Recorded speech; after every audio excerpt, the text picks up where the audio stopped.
Hello and welcome to Helpful Goat presents Waterdeep Dragon Heist, a stream where Helpful Goat Gaming plays Dungeons and Dragons, a game of shared storytelling where I try to kill my friends.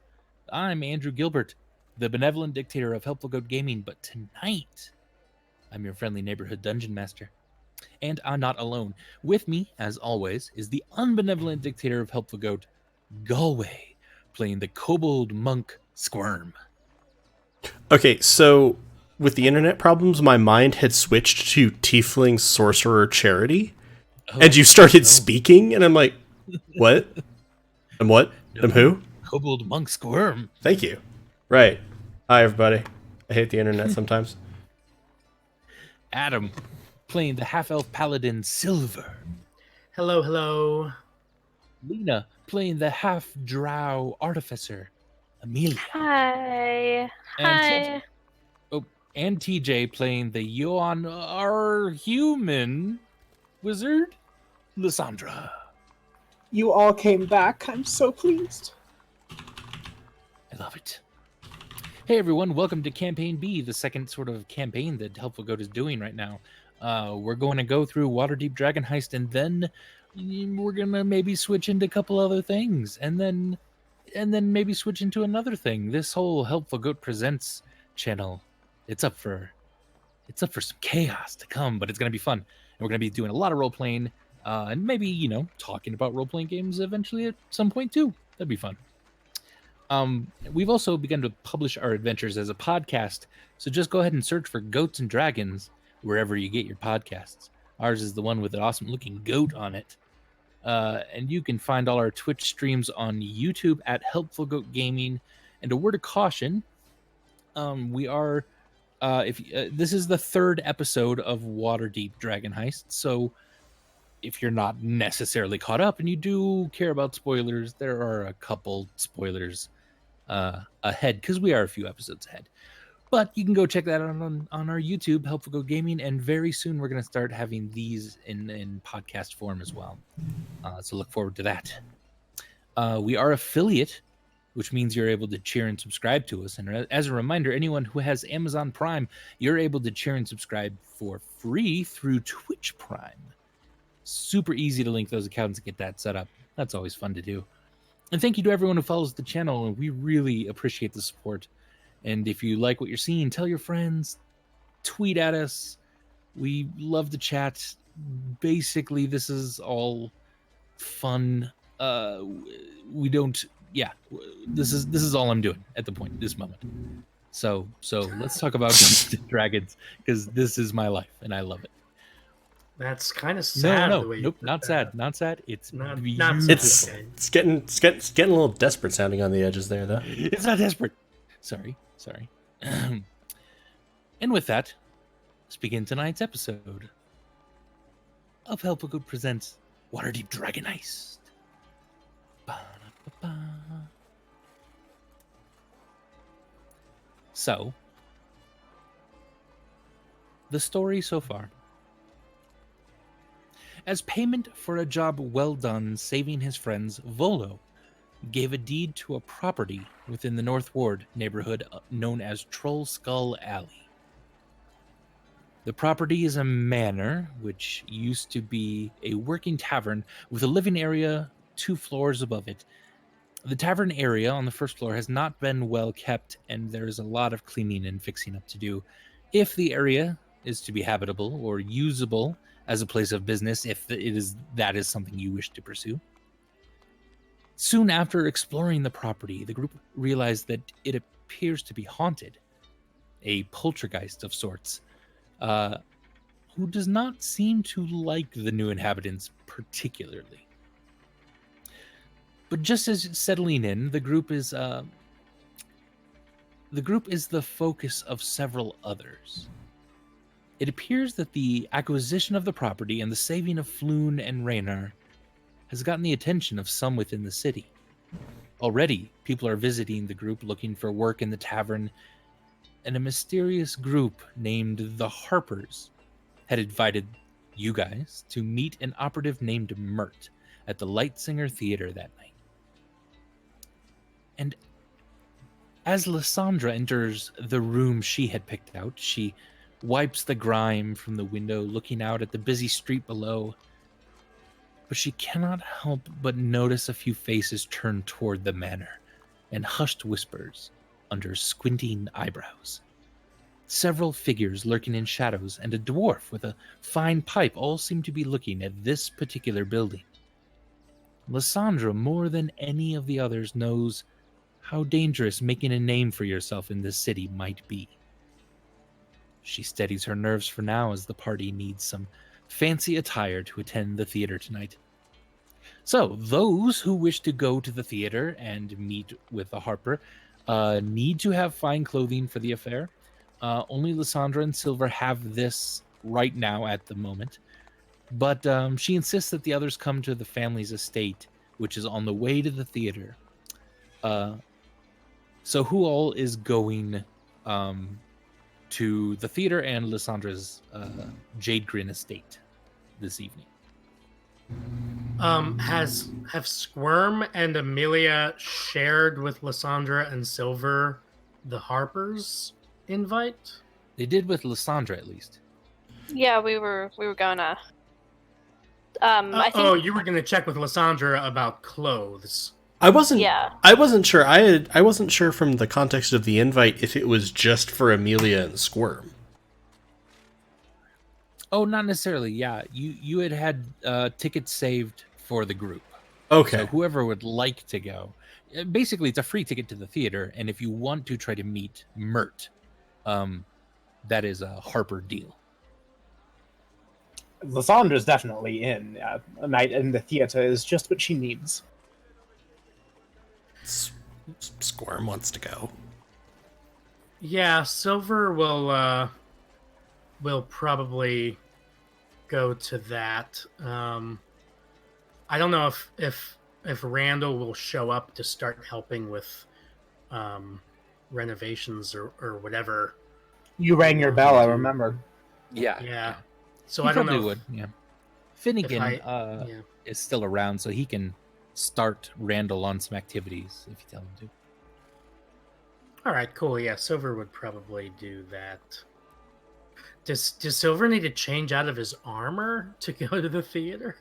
Probably, yeah. Formal attire doesn't often include armor. Especially armor that smells like sewer. Indeed. Yeah, so the Silver will have to wait for Randall to bring him some clothes, unless Silver had some fine clothes in his bag already. I would assume so, yeah. Okay.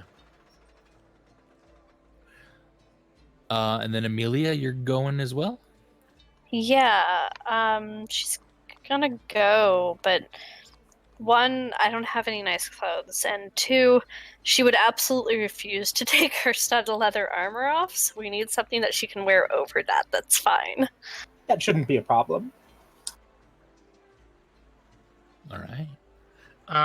So has Lysandra basically agreed to help them find fine clothes? I mean, Oh, absolutely. Silver's, Yeah. The Norran family deals specifically in like fashion and textiles, just for future reference. But if Lysandra has them covered, then that's great. I mean, it's entirely if you'd like to offer the group as well. But yeah, Lysandra's happy since it's on the way to the theater. Plus, Yeah. she kind of gets a kick out of the thought of you gracing the Jade Grin estate. Yeah, and frankly, Silver's not gonna think to offer them clothes. Now that I think about it, Yeah. like I'm being thoughtful, Silver would not. I was also unsure as to whether Silver would be able to procure products from the House Norran at the moment. As far as he knows, so far he is he's fine, but he's on the edge of a blade, I think, right now. All right. So you sort of lock up the manor and take off. Where's Nixa gonna be? Nixa is she's chilling sort of on my shoulder. Okay. Meanwhile, Definitely getting a few looks at the flying snake, Lysandra. And now that you've had a couple run-ins with the Zentarum, you do know that the flying snake is a sort of mascot of the Zentarum. Yes, they usurped a beautiful symbol. It's terrible. Indeed. Hey, All right. you guys, should we invite the ghost? At this, Squirm is going to blink, and like right before they were leaving, like as they were locking up, Squirm would sort of stick his head back in the door as he's locking up. You're apparently welcome to come to the theater. It would be fun. You hear a chair tip over. Do you think that's a yes? Squirm doubts it. I think it's best we spare the actors from being heckled from beyond the grave as well. The ghost is rather foul-mouthed. Why would we care? Lysandra's gonna look slightly nervous, like... Amelia, Ooh. do you understand what a theater is? Yes, a lot of people sit and watch other people. She's not wrong. That's actually, yeah, it's true. That's the basics. Here, I shall... there are a few etiquette things we ought to go over as we walk. She'll sort of... Why should I care? It's just for the consideration of others. Squirm's gonna sort of blink. Why should I care? You'll draw more attention to yourself if you don't. Oh. Speaking of which, as you're walking along, and Lysandra's leading you through the streets toward her estate or her family's estate, as Amelia passes by just a seemingly empty alley, she all of a sudden hears a voice from behind her, and it says, "Miss Rythe, I wonder if we may take a moment of your time." So I'm gonna look behind me and see who's talking to me. I'm also probably on Rythe's shoulder. Like a There parrot. are two drow standing behind you. They have long-brimmed hats and wearing leather armor with rapiers at their side. So I'm gonna immediately start walking backwards away from them, not taking my eyes off of them, and say, "Get the fuck away from me." Oh. Ms. Rythe, we have... we just want to talk to you. Just a moment. Get the fuck away. At this, Squirm is going to kind of launch off of Rythe's shoulder so that he's now directly in front of them. She said, fuck off.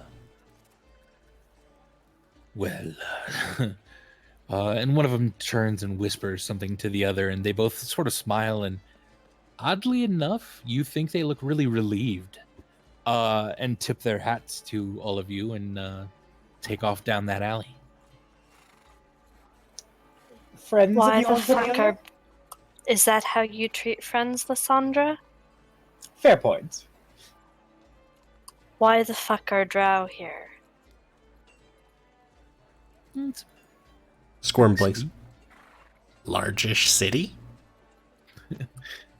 That doesn't answer my question. There are lots of types of people inside Waterdeep. Come on, can we go, please? I want to go to the theater and see what's playing. I grew up going to theater all the time with Mummy. My favorite play growing up was Elves on Parade. It was so fun. Have any of you seen it? No. It's fantastic. The whole play is just one long parade of elves going from one side of the stage to the other. Presumably, they would circle around fine. backstage and come back on.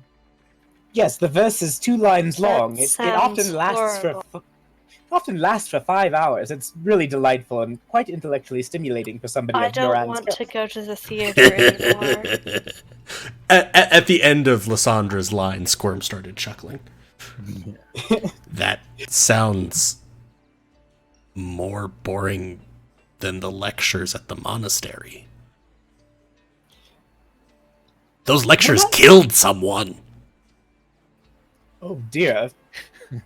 What are you talking about? Lectures killed someone at the monastery of the Dragon Diamond Heart. What monastery is that again? I forget. Are you just making things up? Was that No, I directed to think I might Squirm or Sparkles? I might have gotten it right the second time. Monastery of the Diamond Heart. Shockingly, yes, Sparkles, you did manage to retain a basic piece of information. Are we Hey, walking now. and talking, or just Yes, standing? we're Yeah. walking and Yeah. talking. Okay, Miss okay. Sandra. I happen to have pretty good retention when I try.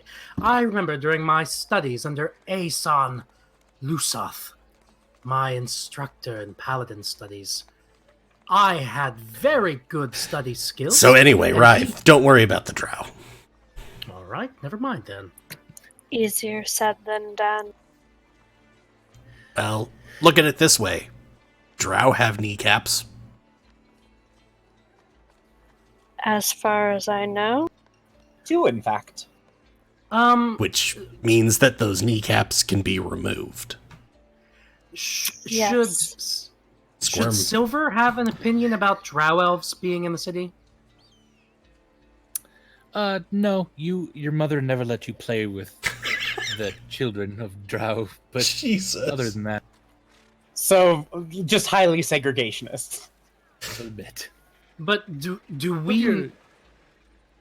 Amelia is drow, right? Half drow. Half drow. Okay. Would that And be do we know immediately that? noticeable? Yeah, with your mask. The skin I don't and even the know if you guys hair is Yeah, a bit you can see my noticeable, skin. yeah. And my hair is pretty obviously drow colored. I feel like Okay. Amelia also probably has a build that would suggest not full drow. Mm. Because like half elves are normally a little beefier than the very tall wispy elves. Indeed. And you turn a corner to the Jade Grin Estate, which is... It's not a large building, nor is it particularly ostentatious like the few of its neighbors. And as you step up the stairs to the oaken door, which is plain, you do see a golden knocker that Lysandra uses to announce your presence. And this golden knocker is a snake entwined with a woman, her arms outstretched. Lysandra knocks. The door opens almost immediately, and two younger children jump into Lysandra's arms, saying, "Lissy!" Hello, my lovelies, and she'll embrace them warmly. She'll have to bend down because she's so tall and sort of hug them. Heartwarming. Right. There are several others that kind of come out very quick and sort of usher all of you inside. Your traveling cloaks are being taken by a couple servants, cousins. You're not exactly sure. Are they all In fact, the children? commotion is... No. Oh, it's okay. little, adults, thin, kind of thin, tall human adults.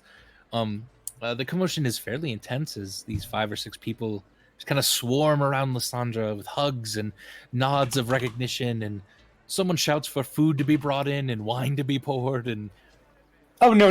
I'm sorry, my friends. I cannot stay long. I am here to help my dear companions find something to wear for the theater. Perhaps you could help them, especially with Squirm. I'm not sure what we can find, but you're creative. We can make something that's good for him. and one of the little girls then kind of wanders over to Squirm, who's just a little shorter than she is. And her eyes are wide, and she leans into you, Squirm, and you notice her very large yellow eyes with black slits as pupils. And she smiles and she says, "Lissy, what is it?" Dragon. Who is he? My dear. "Who is it? He. Who is he? Squirm. Are you a dragon?" Correct.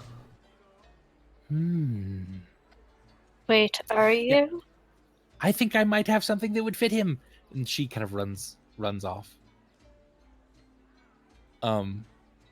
Yeah, so several of these cousins are kind of milling around, and immediately, Amelia, people are measuring you, and are going off into separate rooms. A cheese plate is brought in for anyone who wants some cheese. Um, and Silver, you notice at the top of the stairs, you're still all kind of in this entry foyer, and at the top of the stairs, is a very sort of stern-looking man. Um, and he makes eye contact with you, Lysandra. This is your father. And he just kind of very slowly nods and squints at your companions, and then just turns around, heads upstairs. Always lovely to see family, don't you think? Truly the personification of warmth. Do I you love my live family. here? Silver's eating cheese. Excellent. I will say, we are known for our fantastic taste. Do enjoy the cheese. I used to live here. I sometimes still do. The Jade Green Estate is always open to any of its ilk. But there are quite a lot of us, and some more in need of the housing than others, so... And at this, turning around the corner is this rather short, kind of hunched back, white-haired, yet still chubby in some respects, yet very wrinkly, older woman that immediately all of you see has black scales kind of reaching up her neck toward her ears. And her eyes are wide, and she says, "Oh, I thought it was you, Lysandra." Lady Ophidia, it is so lovely to see you. Lysandra will sort of bow her head and sort of respectfully avert her eyes. "Oh, please, please, to the rest of you, just call me Whistle." Whistle? Whistle? Whistle. Fair Yes, enough. Whistle.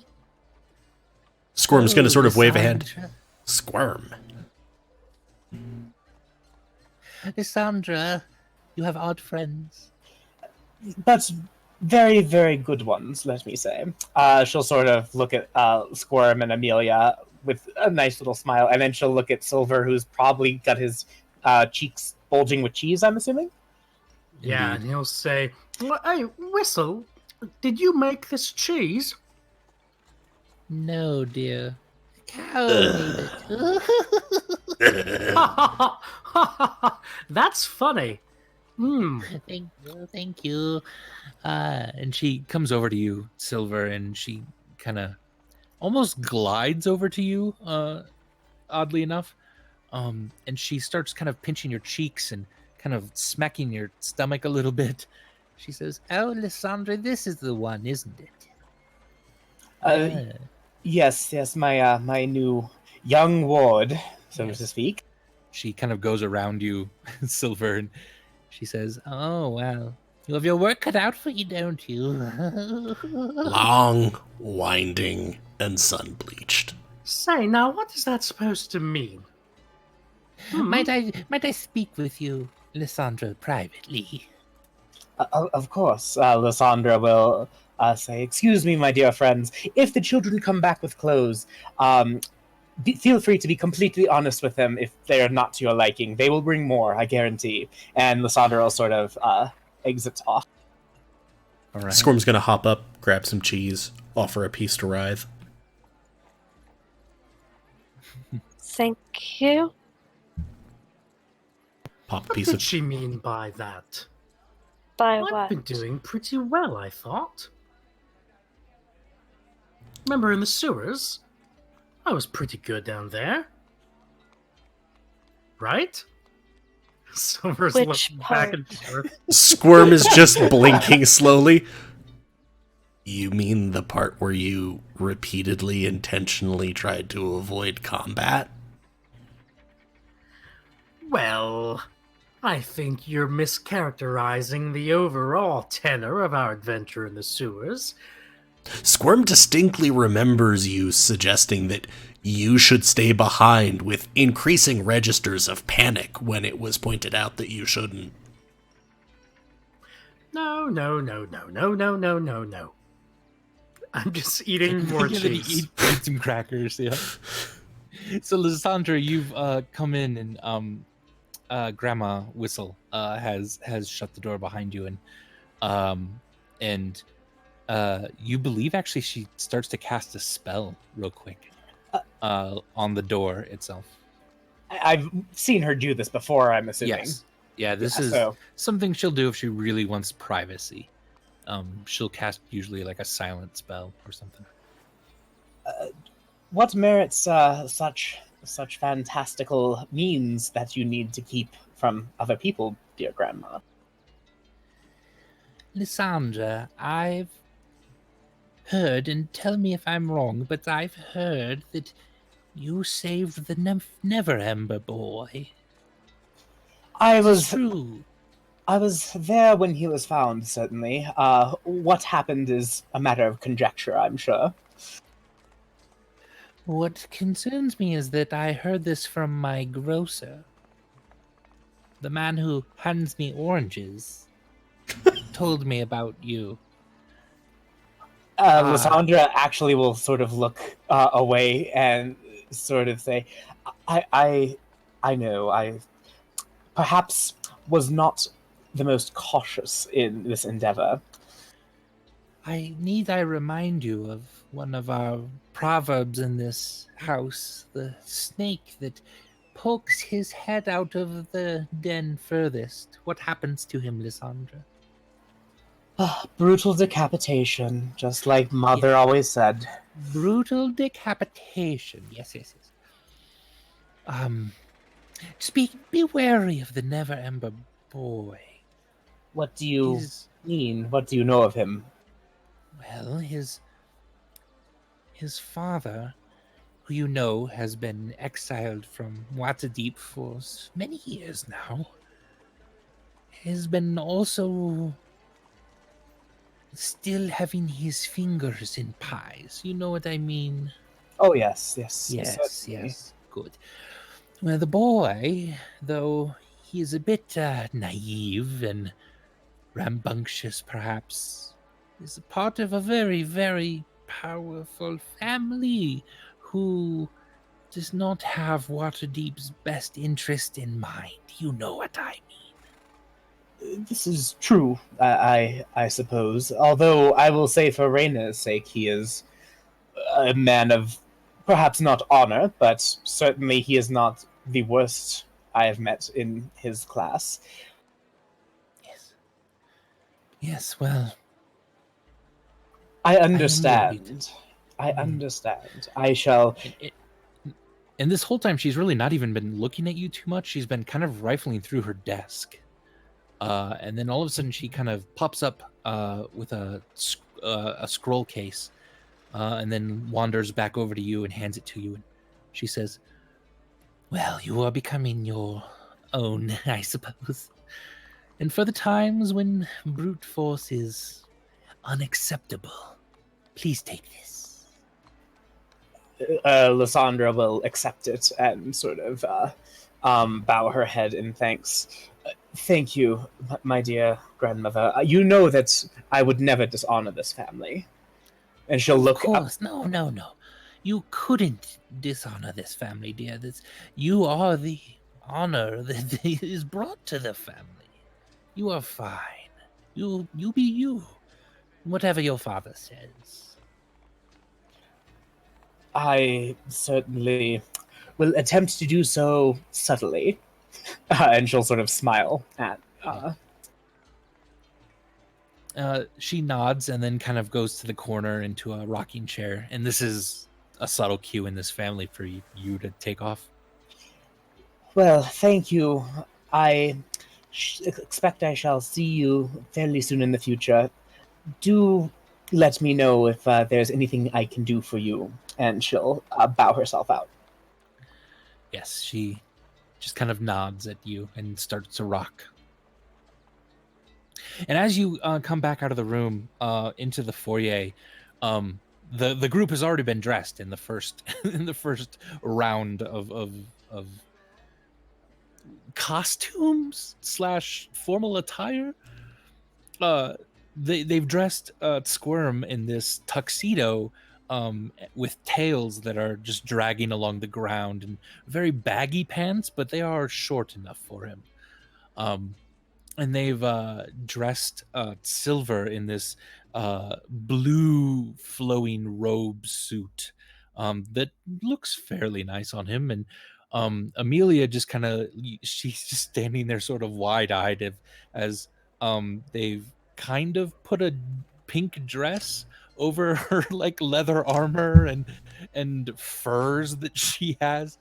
They've asked her to remove her mask for this, but I She doubt absolutely wouldn't. I doubt she does that. So she's standing there with this black mask, some of the black fur sticking out of the top of the pink dress.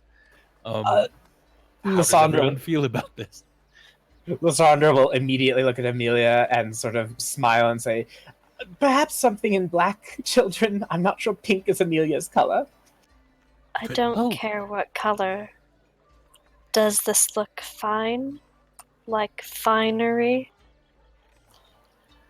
I mean, it might be as good as we get. Black might help tie the outfit together a bit better. What does that mean? Here, children, fetch me one of, or two, I should say, of the black silk cloaks in my room. I think I can do something interesting with draping. Squirm is going to sort of look at this. Can Squirm get the pants brought in by, I don't know, half an inch? Which would still leave them quite loose, but no longer baggy.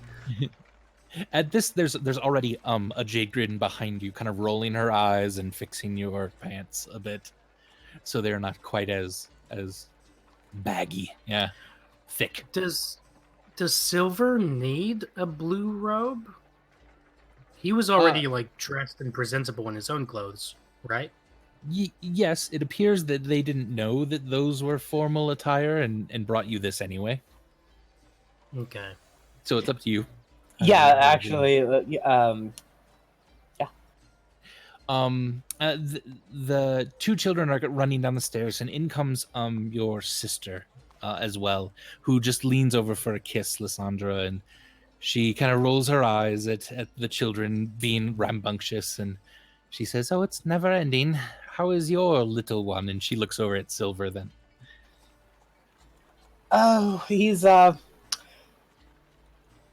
just got so much potential to fill, just so much void that needs filling. Right now I'm lost in just staring deeply into the blue robe.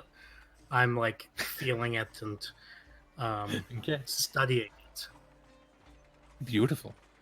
And the children had brought you drapery if you want to try to do something with it. Yeah, Lysandra's going to try and just sort of maybe make sort of a sarong-looking outfit. Not necessarily, it's going to be slightly bulky, but maybe less ridiculous. Sure. Give me, how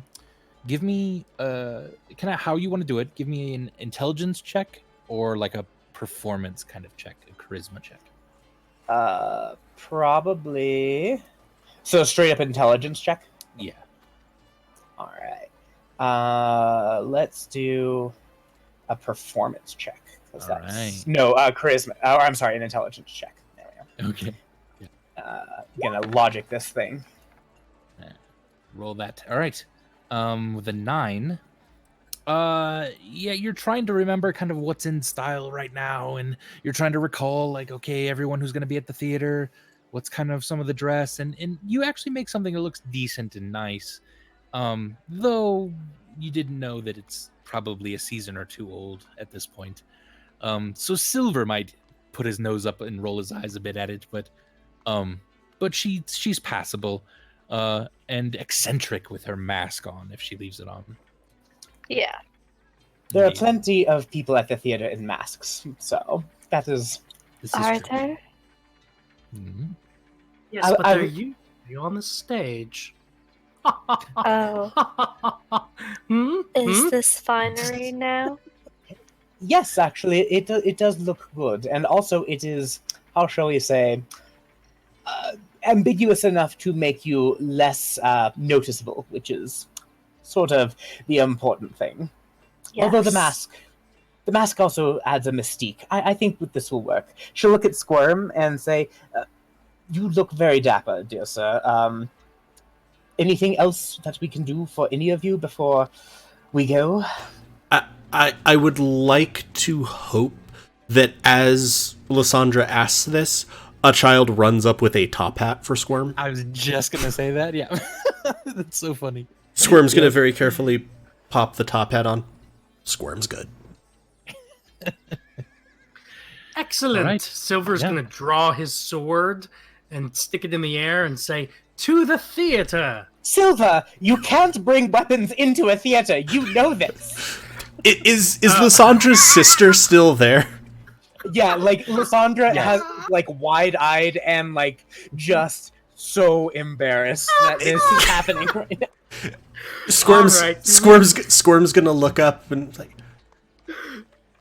Marcus of Eritrea believed that potential was the difference between excellence and one's current state. In that sense, his potential is truly endless. Are we making it Beautiful. canon that Silver has his sword? Because that was Adam's mistake. No, it's perfect. But Yeah, Okay. I love it. I love it. He'll put it back Squirm. in his under his clothes, in his robe. yeah. The sister grabs the sword in the hilt and says, "Leave your belongings here. You can pick them up after the theater." I am not gonna do that. Silver is keeping his sword. Well, then hide it in your robe or something, man. Yeah, I'm going to. I had it hidden already somehow. Well, good. That's what I suggested. It's not hidden when you unsheath it, Silver. She's still just so mortified that this has happened. Silver pulls the sword back out and he says, "I'll hide it at the theater." And then puts it back in his hiding spot. Squirm is going to slightly adjust his top hat. Oh, this is going to be entertaining. Theaters are supposed to be, right? Yes, Yes. but the fools are supposed to be on the stage. Oh. Let's go. Yes. You exit. the Squirm is stage. also now using the scabbard as a walking stick. Excellent. Before we leave, Lysandra would yes. sort of whisper to her sister, not within earshot of the other group members, or at least she wouldn't think so unless they were listening very closely. Sure. To her sister, I don't understand why Father instructed me to be his tutor. I'm not sure what the Norran family does or has value for. And Silver, if you could maybe ask him and tell me at some point, dear sister. I'll do my best. Yes. I know he can be reticent, but yes, thank you for. Excellent. Now run along. He's pulled it out again. Oh, Yeah, in the meantime, during that interaction, Silver pulled out his sword again to try to, take a piece of cheese. Stab a piece of cheese with it, and then, put it into his mouth. Having had it made very clear that this was not supposed to be the accepted behavior, I feel like as he does this, Squirm is just going to very adroitly use the scabbard and just, slap him across the back of the hand. Stop that. You stop it, Baldy. I'm just having fun. It's not my fault I'm in a good mood. Now that I have a place to stay, a room to sleep in, things are looking up for Silvyr Norran, and I'm looking forward to celebrating the things looking up at the theater. And I'm going to put the sword up, and the cheese shoots across the room. Yeah. The children are just giggling at you, just loving this display. Squirm is going to turn to whatever child is nearest to him. Yeah. Over under on him being thrown out before the end of the first act. 3 will get you 2. Let's go. And in utter dishonor, she's gonna walk out of the door. All right. Excellent. So you head down the street. It is getting evening, and there are others on the street dressed nicely. Coming up to the theater, the crowds are kind of bustling with commotion. You do see a few younger children running around. They're selling flowers in the crisp night. And several carriages pull up to the theater, and beautifully dressed nobles step out onto the path leading to the theater. A small crowd has gathered to your left as you're heading there. Around a few people walking down the street, cranking noisemakers and gears that whir and spin behind them. The true center of attention on the street is a golden figure, a person seemingly made of metal, wearing a red vestment and a bright red wide-brimmed hat. And this figure bows low to a young tiefling girl who puts a feather in his hat.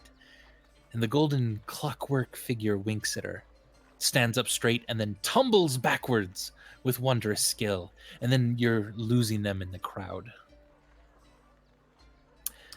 Andy, as Yeah. as Silver secures like his sword in its proper hiding spot, he's also gonna. I'm just curious. He's gonna like investigate the blue robe that he got and like check its pockets and stuff to see if there's anything in those pockets. Excellent. Yeah, give me an investigation check.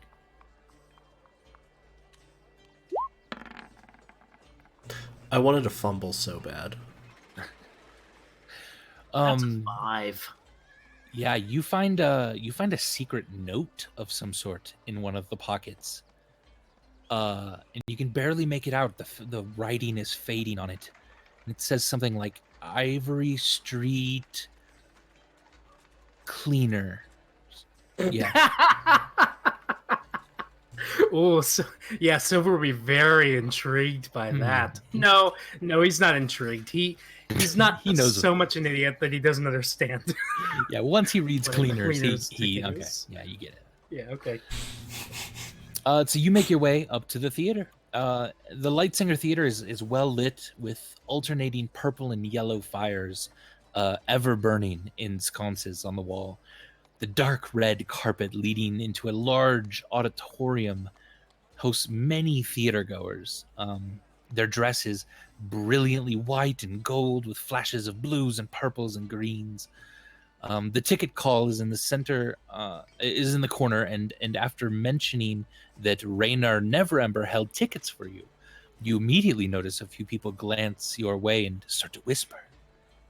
It appears your seats are near the back of the main floor on the furthest right side aisle. These are bad seats, right? They're not the most amazing seats now. Yeah, Silver rolls his eyes. And as you're sort of kind of looking around and you're kind of getting lost in the crowd, and even Amelia, you're starting to get sweaty a little bit from all these people around you.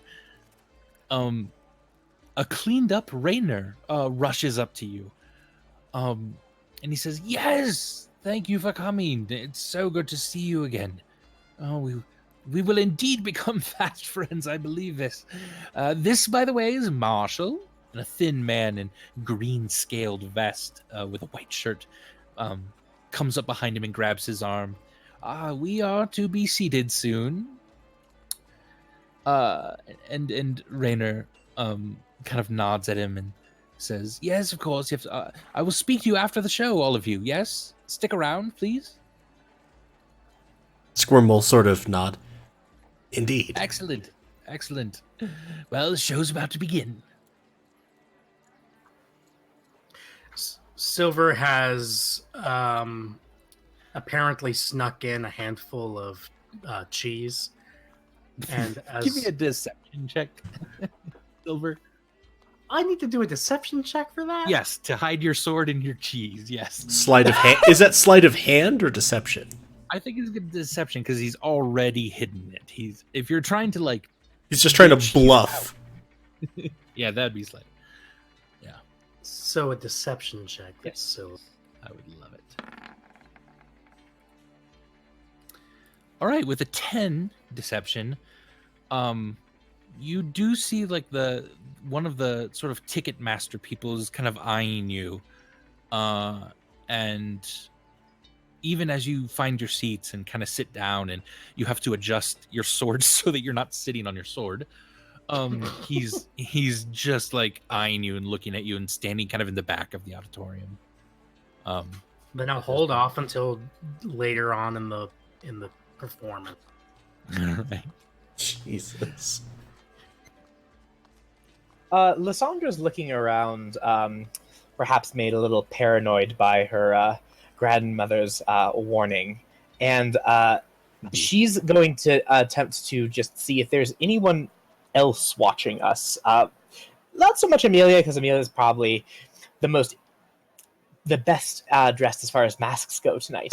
But but just sort of seeing if there's any other people eyeing us suspiciously, like we're outside the tavern. Is that perception? Yes, please. All right, cool.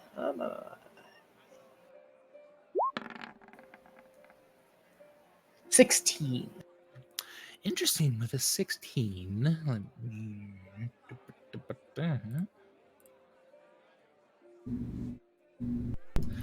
Lysandra, you do see kind of a familiar figure actually over the last day or so. It's a dwarf with a very fine pipe.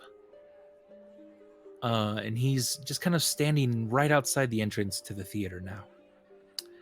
And as you sort of like lock eyes, he very, very quickly and very with great purpose and with great attunement to a certain extent, he turns around very quickly like he wasn't watching anyone at all and begins to walk down the stairs.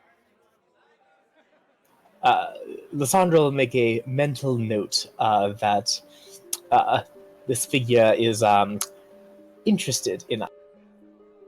Excellent.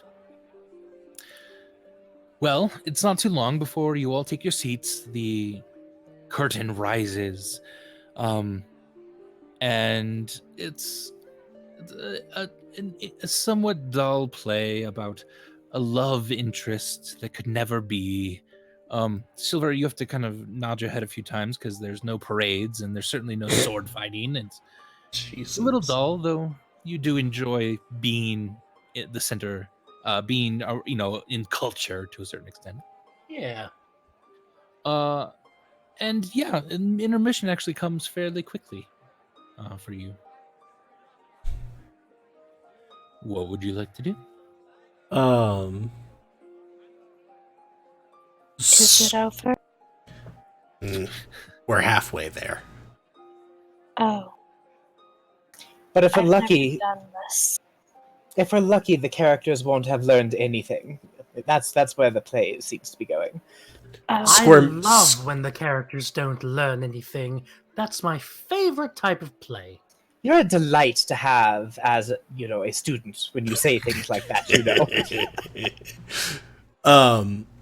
Squirm is probably going to go to Private Box C to speak with Okay. Mert.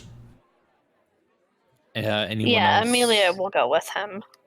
Okay. And you did you tell Lysandra about at least like somebody had invited you to speak, or is this like kind of unexpected that you're? I reread the notes after I'd realized that this was meant to be an invitation for everyone. Squirm probably would have been fine with saying that there had been a suggestion that some or all of us might talk to someone, and that Squirm was interested in going. And you also believe that this is kind of an invitation into a Harper-specific meeting. So anyone who would like to get some renown with the Harpers may go to this meeting.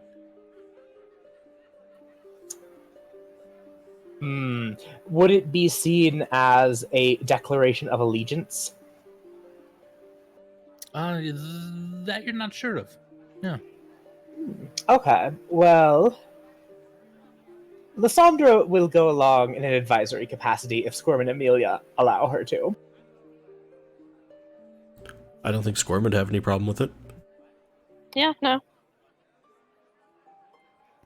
Silver is staying in his seat or trying to find the best spot during intermission to eat his cheese Excellent. without it being seen.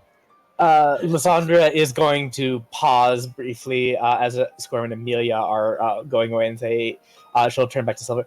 Now, Silver, please don't pull your sword out during intermission. Can you promise me you won't pull the sword out? I promise I won't pull my sword out. Huh? Haha. No, I won't pull that out or my penis. Everything's fine. You're like, how old are you?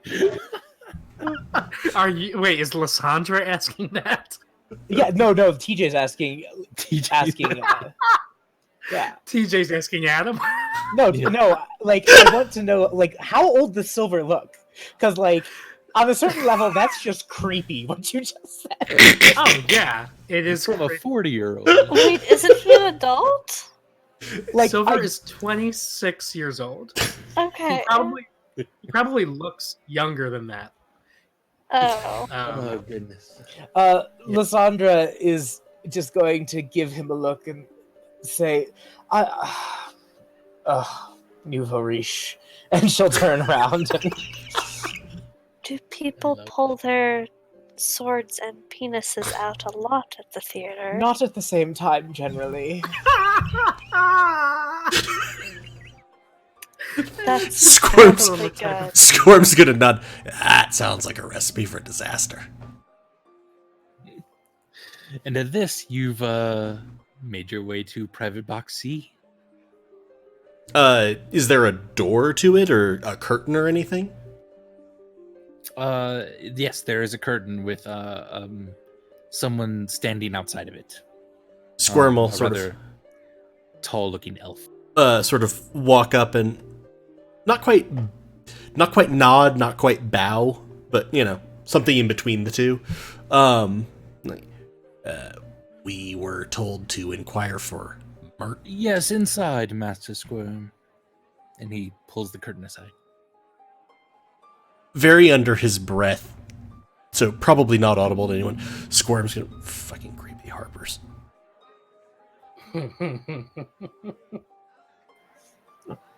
Walks in. All right, yeah. Sitting in the furthest seat, in this box seat, is an older gentleman with kind of a large blonde handlebar mustache. He's wearing very fine green attire, with sort of red highlights and a golden cape that is slung across the seat next to him. You automatically see that he has a dagger at his side as well, which either he snuck in or no one seemed to bother him about. And you believe that this is Mert, the Merciless, and the Old Wolf, as you've heard him called before. Sorry, I'm taking notes at the same time. The Old Wolf. Yes. Yeah, Merce the Myrtiless. Mert. You're downstairs. trying to cram some cheese onto your sword. Or sword. Wow. Oh, Gross. oh. I'm not using my sword for the cheese, Andy. Don't listen to him. Your penis, then. Jesus Christ. You see that Mert is sort of eating as well during this intermission, and he seems to have his eyes kind of locked down on Silver on the floor. And he's kind of curiously watching him try to furtively eat cheese out of his Squirm's gonna sort of cast a glance down. I kind of imagine that Silver is doing this in the way where people try to be inconspicuous that makes them more conspicuous. Yeah. Like he's in a seat, like hunched over and like sort of like grabbing cheese like directly from like under his cloak, where it's like no person at the theater would ever move like this. Squirm's gonna go, that's going worse than Squirm thought it would. Mert, I take it? We received a letter. Yes, one of the drays working in the city is pulled by Maxine. Locate her, locate Maxine, find out what she's learned of the identity of any Zent operatives, and if so, determine their whereabouts. Now, thank you very much. Wait, why? One of the what? Like, I I'm literally sorry, didn't hear that. What do you need repeated? All of it? Slowly? Maxine. Maxine? Yes, locate her, find out what she's learned about the identity of any Zent operatives, and if so, determine their whereabouts. Cloaks are always so troublesome. I'm Thank sorry, you. but Thank you all. why? That is not for you to know. No, you don't We need- understand my question. Why would we do this? We received a letter, but there's been no carrot. Only letter. The carrot is the letter. It is. I don't understand. This is how you gain renown with the Harpers. A very, very powerful, very interesting organization that you definitely would like to be friends with. That's not a good enough carrot. Well, not for you, perhaps. Anyway, see that it is done, or don't. I really don't care. All right. And Amelia's just gonna turn around and leave. Lysandra will sort of bow her head and sort of smile and say, "Oh, always a pleasure to do with the more terse," and she'll turn around. Squirm is that leave Squirm? Yeah. just gonna sort of blink at him. Speaking of Yes. carrots, Squirm doesn't suppose that if this particular task was completed, there might be information in it. Being friends with the Harpers opens up a world of information, little one. So Squirm has noticed. Yes. You still have the paper bird, do you not? Squirm will produce it.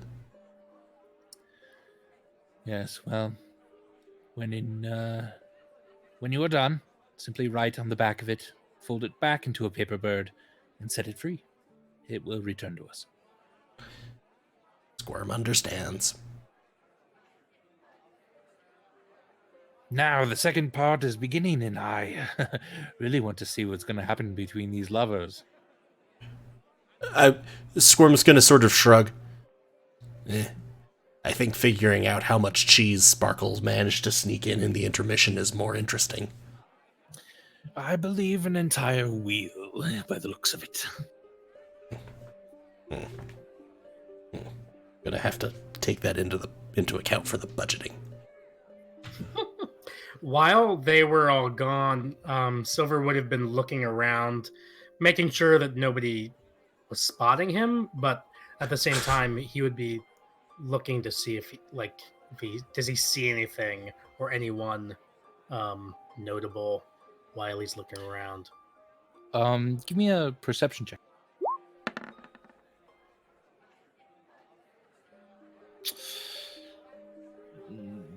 Nope.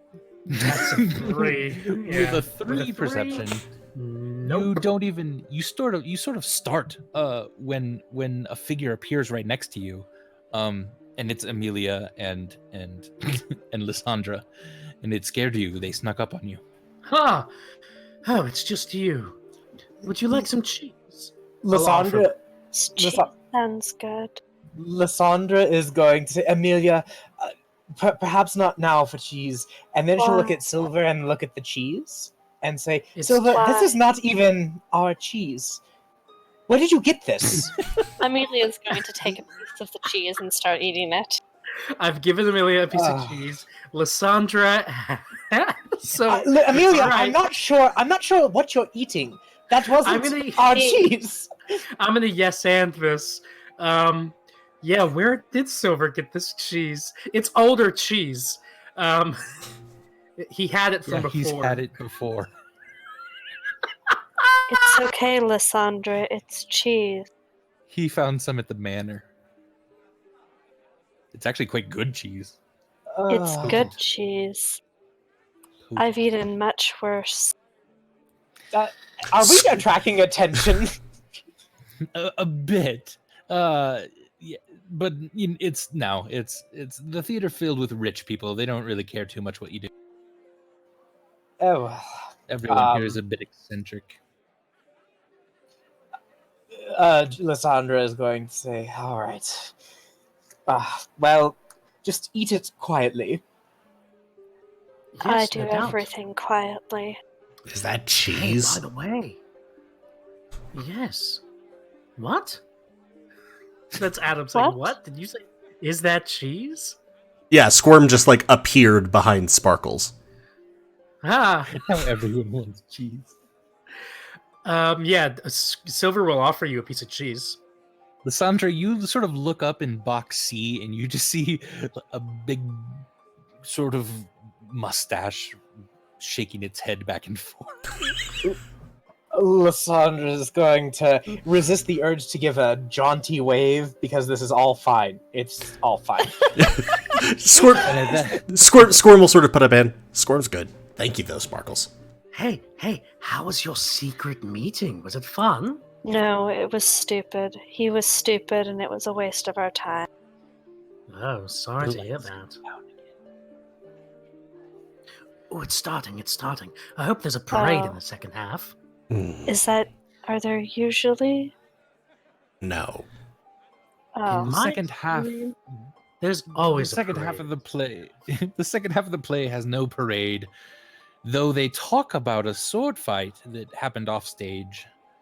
And one of the main characters changed his life. Is now going to run an orphanage. And the lights come back up. Everyone claps and cheers and applauds. There's a standing ovation for the lackluster performance given before you, but incidentally, at some point, as the lights come back up, Lysandra is going to look down, and Squirm is just taking a long pull from a bottle of alcohol. At this point, Lysandra is very much resisting the urge to ask him for a swig as well. If Squirm notices that, he's just going to sort of wiggle the bottle at her. No, thank you. It ruins my digestion, and I can't drink on the job. And she'll look sadly at Silver. You're going to be sleeping in the same building as Sparkles. Shakes the bottle again at you. She's going to just sort of sigh and just look really, really sad.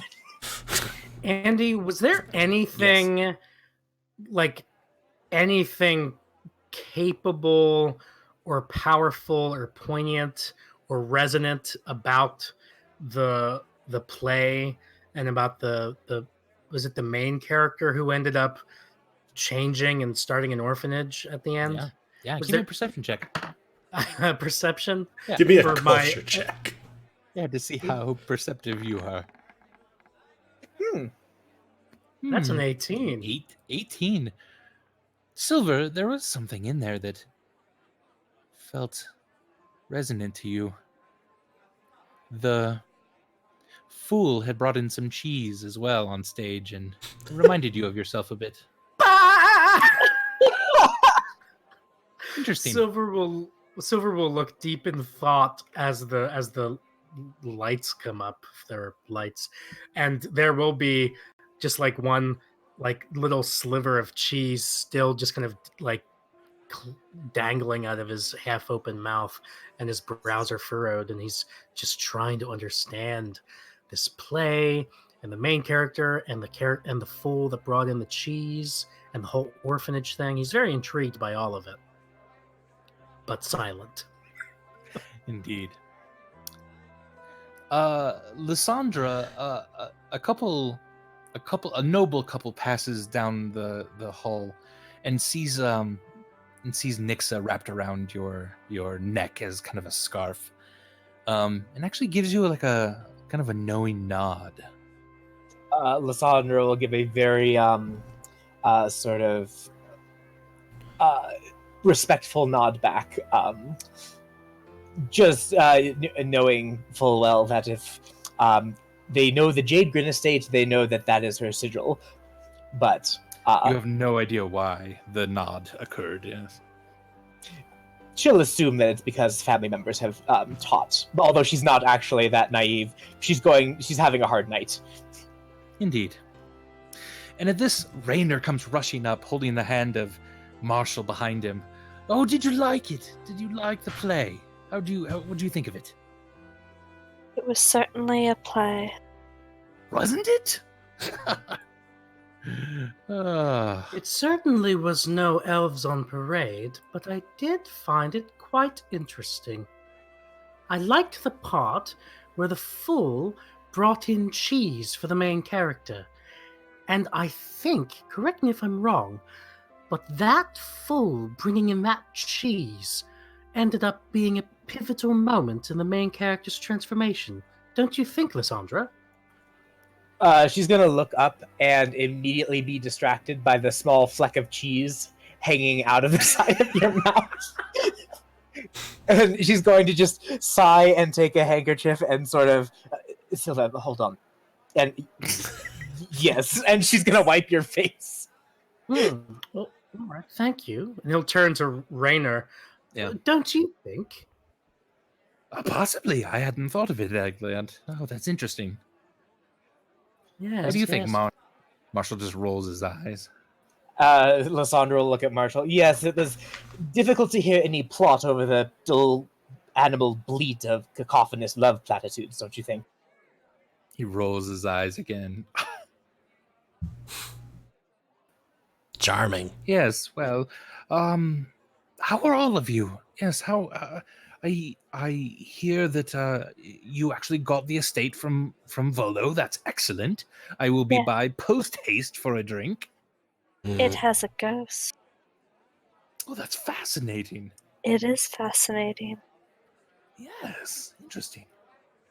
It will still be a bit before we can serve drinks.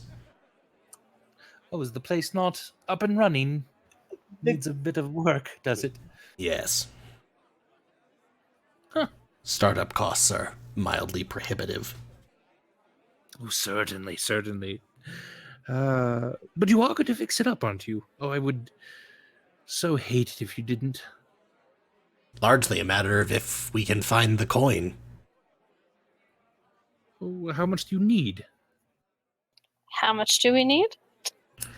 Kind of assessing everything. You need roughly 1,260 gold pieces to get things started up, and then and then the maintenance cost for 10 days. We need 1,260. Oh, that's not so much now, is it? No, I for a guess whole a tavern? person like They you must could have- help with it. Oh, I suppose. What's in it for me? You'll Besides get to drink having there. for free? Sure. I was going to say, Squirm's going to, at this, sort of like hold up a hand. Well, not everything, however. We would welcome you to sample for free some of our select varieties. Oh. I am intrigued. We can also put a nice little plaque with your name on it on one of the nice booths. Oh, you've drawn the mare to the cart. Now hitch her up. The mayor? Like the person in charge of the city? No, male as in animal. mayor. It's a euphemism. You don't hitch mares up to Mare. cots generally, unless they've done a Oh. very bad job. Squirm is like Pull the des- drays. What? Yes. Never mind. Put a cherry on top. You've baked the cake, you've iced it, now put a cherry on top. He wants one more thing, Amelia, before he pays for our tavern. We'll dispatch a messenger if there's a confirmed ghost sighting? If I'm to be a partner in this, I get 25% of the profits. 10%. 10%? Amelia. Oh, you like a dagger in my heart, Amelia. Roll a persuasion check, please. Squirm would suggest not using that kind of language. She can be literal. I rolled an 18.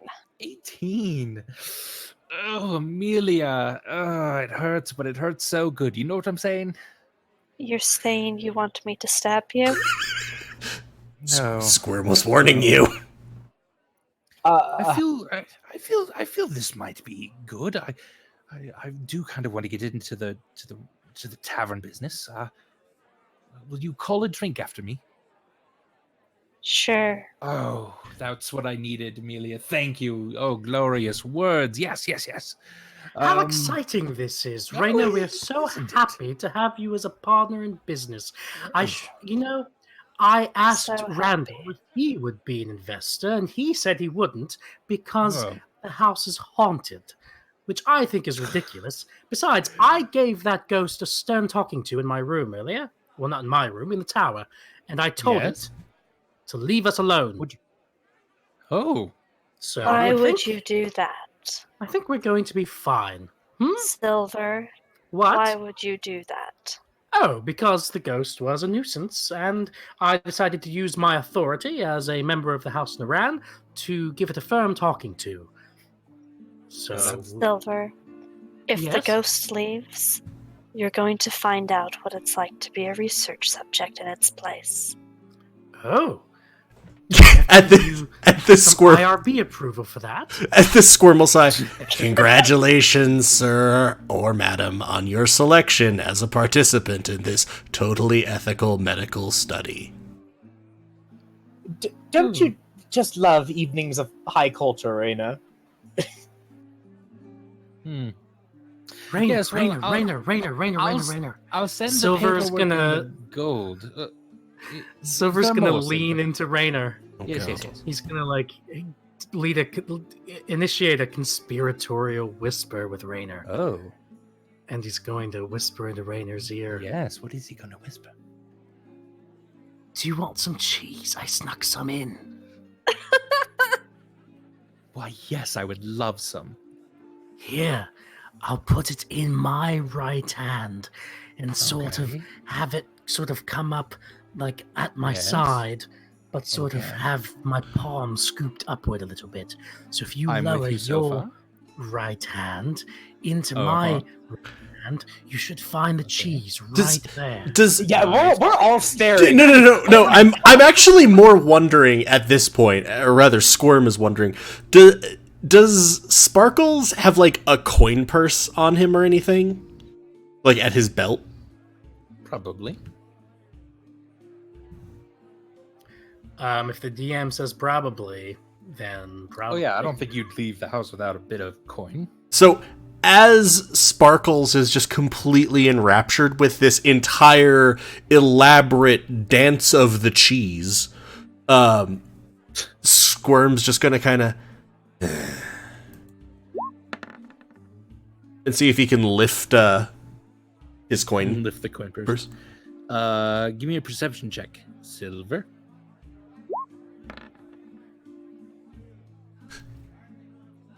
Uh, 15 sleight of hand, 15 perception. You are a little concerned about the cheese going away. That you do feel something kind of at your side, and you kind of look. So Squirm, you're not quite able to get it off completely from It's fine. without him noticing. Squirm is gonna sort of be like, "You're dropping the cheese." Oh. Yes, well, don't worry all. Thank you for the cheese. I will send the gold and the paperwork by tomorrow. Is that okay with everyone? Sounds great. Most agreeable. Excellent. Oh, excellent. We are going to be fast friends. I knew it. Now, if you excuse me, I need to chase a dwarf out of a theater. And he runs back there. And Marshall is standing there going, oh, all of my dates chase dwarves out of theaters.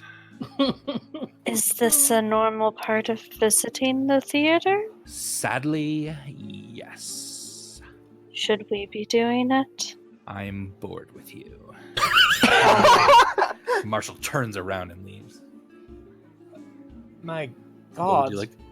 I didn't think I'd ever meet anybody with less personality than Mr. Mustache. Squirm is just blinking. Squirm doesn't like this place anymore. Let's go home, Writhe. Sounds good. Hopefully the ghost is still there. So, as we're walking out, Lysandra, would it be possible for Lysandra to do a insight check on the entire interaction with Raynor to see? He's kind of. I know that like rich people enjoy businesses, but like he sounds like a kind of a devil-may-care person. So I just want to try and decipher like what his intentions are here. Sure, give me an insight check. 13. So with 13, you definitely get the sense that he's kind of a spoiled rich kid who doesn't know what to do with his money, basically, and investing in a friend's business sounds like a fun adventure for him. That's basically what you get. Yeah. And what does Lysandra know about his father in particular, if anything? Dagalt Neverember. Yeah. Give me a history check. All right. Ooh, 23. Yeah, you are very familiar. He was the last open lord of Waterdeep, Dagalt, and it appears like he was trying to find out and assassinate a couple of the masked lords of Waterdeep. And because of that scandal, he was removed from power and kicked out of office, and he had to flee to Neverwinter. But his son basically was fairly young at the time and didn't have anything to do with it. It was found out. So basically, he's been living in Waterdeep, fairly carefree without his father's control, it would seem. After Dagalt was ousted from power as well, you do know that there was a large amount of money missing from the Waterdeep stores. It seems like he's been pilfering off the top for years, and that money has disappeared with Dagalt. I see. And is the entire family sort of reviled in Waterdeep, or is it just the father figure, or both? It's just the father who's reviled, and Neverember is basically just seen as kind of a playboy nuisance in the town. So Okay. Actually, as soon as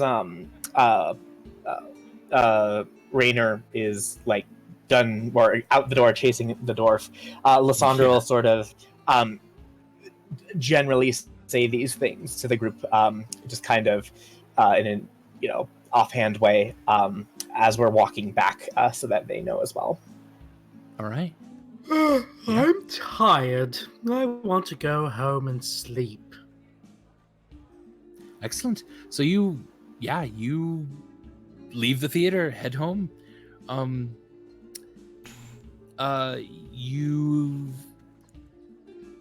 You've not been able to really furnish too much of the manor in Trollskull Alley, but there are some things that Randall has brought already, and Finnegan has kind of set up for you. So yeah, so you do have some like a bed or at least a cot for you, Amelia, in Troll Skull Alley, and so you are you're able to kind of rest for the night, and you wake up. Amelia wants to sit in her ghosty room and try to have a chat with the ghost before the night's over. Excellent. All right. What would you like to chat about? Ghost, I don't know if you're listening. I don't know how ghosts work. That's kind of the point of this. But I want to tell you a story about death. I saw a lot of death and murder and torture, and I only had one family to help me. And then he got me new family. But then he died. He was the original family, and I didn't understand that my family could die. And so, I've been trying to make sure the rest of the family can't die. You're not dead, Ghost. You beat death, and I need to study you. I need to study you so my family can stay alive. Can you please let me study you, Ghost? Do I get any response? At this, you feel kind of a slight indentation on the cot next to you in the topmost room of the tower. And oddly enough, a slight like hand on the shoulder, just a bit. And then that's gone. Okay, so I'll go to sleep. That's at least making progress with the ghost. All right. All right. Well, folks, you wake up in your own place the next morning, feeling invigorated. What would you like to do? Has Randall completely furnished Silver's room? Mostly, yes. Okay, just making sure. Yeah. Well, Lysandra would be sort of quick off the mark to start getting the guilds on board that we'd need.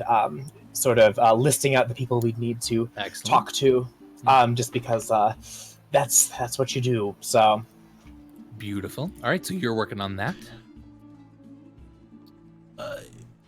Would Squirm have a sense of where, was it Maxine who like pulls the drays? Where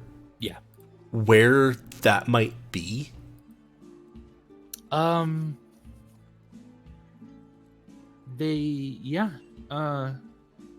exactly.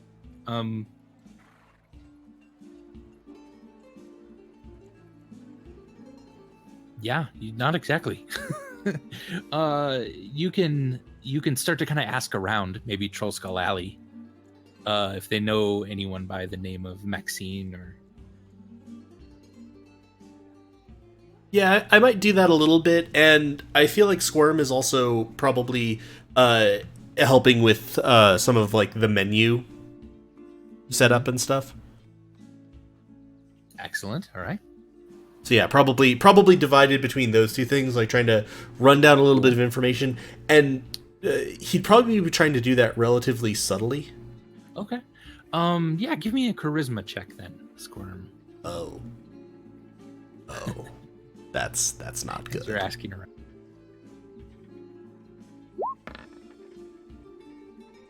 Workable. not bad. All right, with a 14 charisma check. Yeah, you're kind of wandering around, getting to know some of the neighbors in Troll Skull Alley. You'll see that there are different areas, different buildings that are labeled Bookworm's Treasure, the Tiger's Eye, Coralyn's Crown, Steam and Steel, Emmett's Place, the Bent Nail, Sewer access. Sewer access. And you are kind of wandering around just a bit. When someone kind of looks nice, you spark up a conversation. You sort of mention that you're looking for someone that might have information named Maxine who pulls the drays, and an interesting fellow by the name of Vincent Trench very quickly says, "Oh, The docks ward. Sometimes the docks ward. Castle ward. One of those two. I think you'll find Maxine.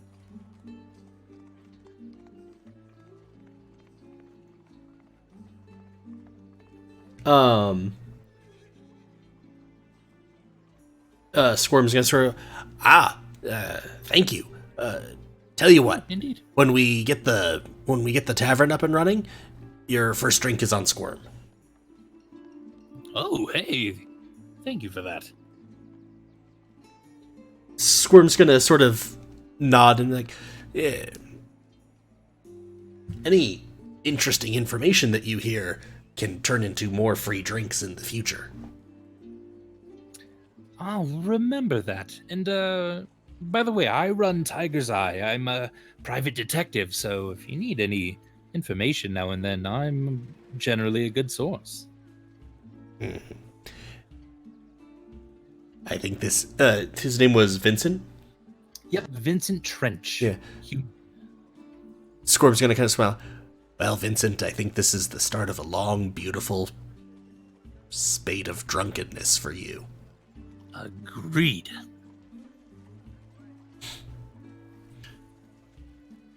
All right. Squirm, would you want to try to head to one of those wards and start asking around? I might, yeah. If stuff at the tavern seemed to be progressing pretty well, I would. Yeah, Finnegan and Lysandra basically have kind of the initial startup guild stuff acquired.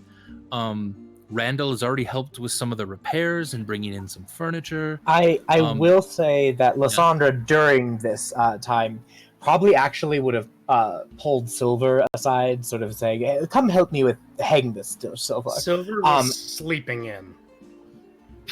The moment you came downstairs then, so she's probably in the middle of guild stuff, and she would have asked you to speak with her, so just bear that in mind. So Okay, he'll roll out of bed around noon and wander down, I suppose. All right.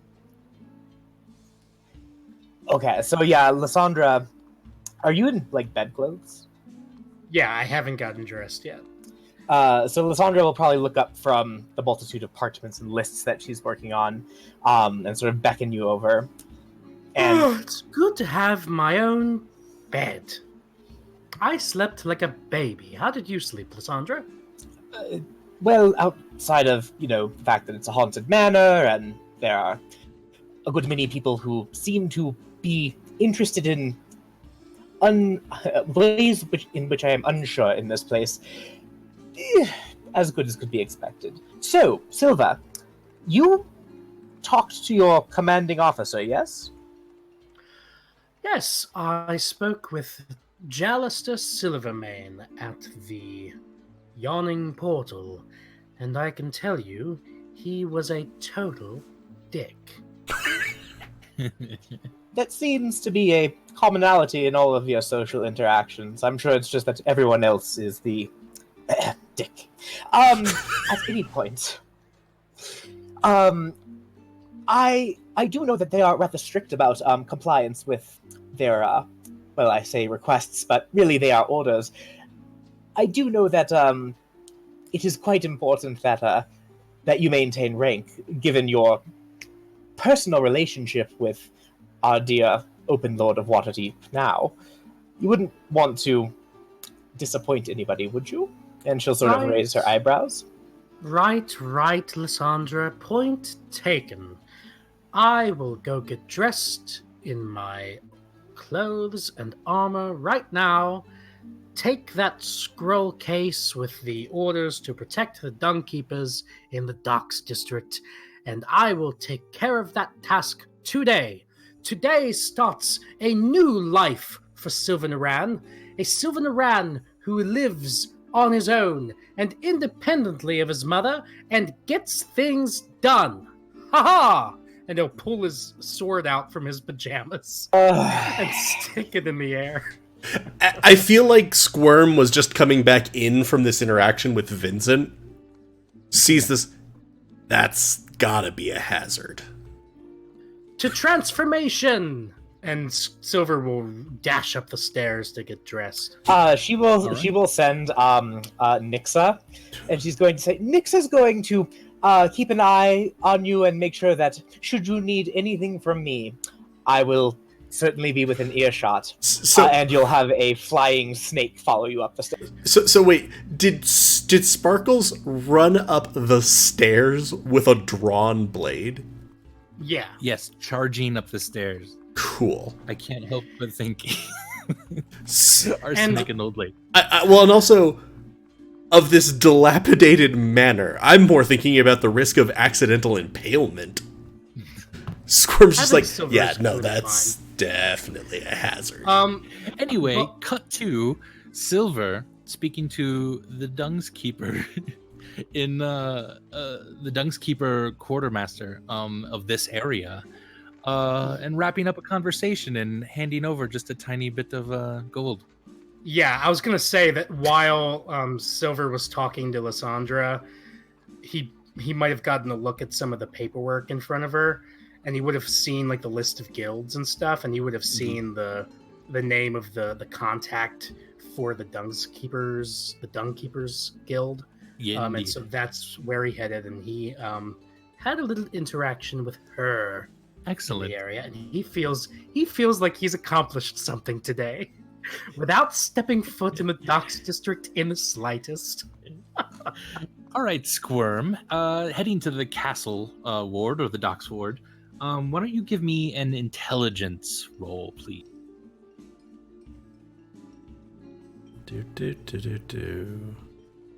I also probably would have checked to see if Writhe wanted to come with me. Yeah, she's super not interested unless you give her a reason. If she's not interested, that's fine. Okay.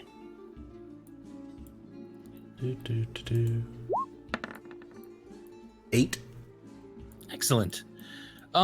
So you spend an hour kind of asking around about someone named Maxine, and you have no idea, but no one seems to have any idea what you're talking about over here. So you kind of maybe head down to the docks ward. Go ahead and... Given that I was going by the yawning portal, I also might check there, specifically. Okay. Since they know me. Yeah, they know you. They actually might be a little bit more inclined for information. So give me another intelligence check with advantage.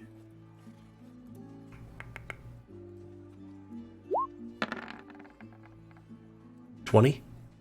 Oh, now you see what the mistake was here. Maxine is a horse. There's a horse that is pulling the drays. That makes more sense. You're looking for a horse named Maxine. Squirm is gonna sort of Yeah. stop at this information, pull a bottle out from his shirt, take a pull. Fucking Harpers. So, continuing to look for now the horse, Maxine? Yes. Which it's not too long then. You find the horse Maxine kind of making her rounds. And you wait until the driver is ushering someone inside. And you are now alone in the street with the horse that you believe to be Maxine.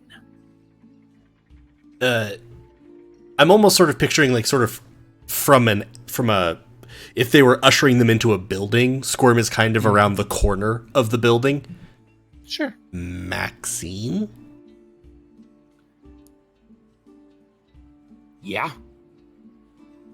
Who's talking? Who's talking? Down here. Oh. Squirm's down here. Ah. Hey there, little guy. Hello. Mert sent me? Oh yeah, Mert. I love that guy. He tips really well. He tips in carrots sometimes. I love that guy. Oh, so you probably want to know about the Zents, huh? Yeah, that was sort of the mission Well, I don't know. I don't know if I saw any Zents around here. And she kind of winks at you. Is You can give me a is give there me is there a charisma check. produce stand right by here? There is a produce stand, and this charisma check will depend on maybe what you give her. I was gonna say, I'm gonna walk over. Are they selling carrots? There are some carrots for sale. Yeah. Are just a there copper piece. apples? There are some apples. All right, I'm 2 copper. gonna spend 3 copper to get a carrot and an apple. All right. Walk back over. Perhaps if you had the appropriate nourishment, your brain would remember where you saw some Zents. Go ahead and give me a charisma check.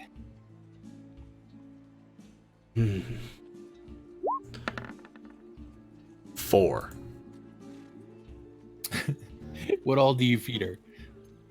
I'm gonna offer her both / either of the carrot and the apple. She takes a bite of the apple, and then kind of sniffs the carrot. Takes a bite of the carrot. Kind of goes back to the apple. This is taking a second, and her trainer is coming back out. And she says, "Yeah, I think I saw it. I remember now. And she eats the rest of the carrot. Yeah. There was I gave a ride to a sun elf and his half-orc bodyguard about 2 days ago. All right, so I picked him up in the intersection, and I dropped him off at the Yawning Portal. All right, they talked about hiring spies to root out Xanathar Guild hideouts in the city. Okay, is that good? Any idea where they might be now? Ooh, I don't know. I kind of picked him up kind of more down south in the Docks District. So anywhere between here and there and back again. So down south. And at this, the trainer is starting to kind of shoo her along. Okay, Maxine, that's enough for today. We're talking to the tiny dragon thing. We ought to go. I'll sort of toss the last of the apple up to her. All right. Then sort of. She winks back at you. And South Docks to portal. And I guess if was dropped at the Yawning Portal and was a sun elf and a half orc, I'll probably go and ask the bartender there. Okay. Yeah. So Durnan, sees you come back in and stuff, and you ask him if he's seen these two, and he goes, yeah, you have too, actually. Yagra, Stonefist, that half orc that got into the scrap the other day. She comes in here a lot with a sun elf. Yeah. Interesting.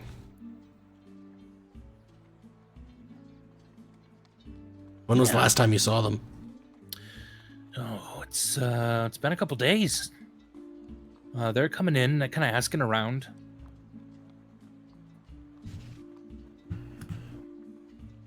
And it's been a couple days, and they've been coming in regularly? Generally, yeah, like every 4 or 5 days. So given that, I'll probably head back out and plan to come back in a couple days then. Okay. So the next time it would be the 4 or 5 days. Sounds good. I mean, you think you technically have enough information to... Oh, that's true. I would know that they didn't want to know where they were based, just where they were around and what they were doing. Yeah, he was mostly just wondering what did Maxine know. It sounds like. Okay. But you could always gain points or something if you tried to go the extra mile. It's up to you. I think that actually, given that, I'll probably just head back, right, and then write a message on the back of the bird. Paper bird. Yeah. All right. It folds itself back again, and it kind of looks at you like it needs instructions on where to go. Mert. It takes off in the air and flies out the window.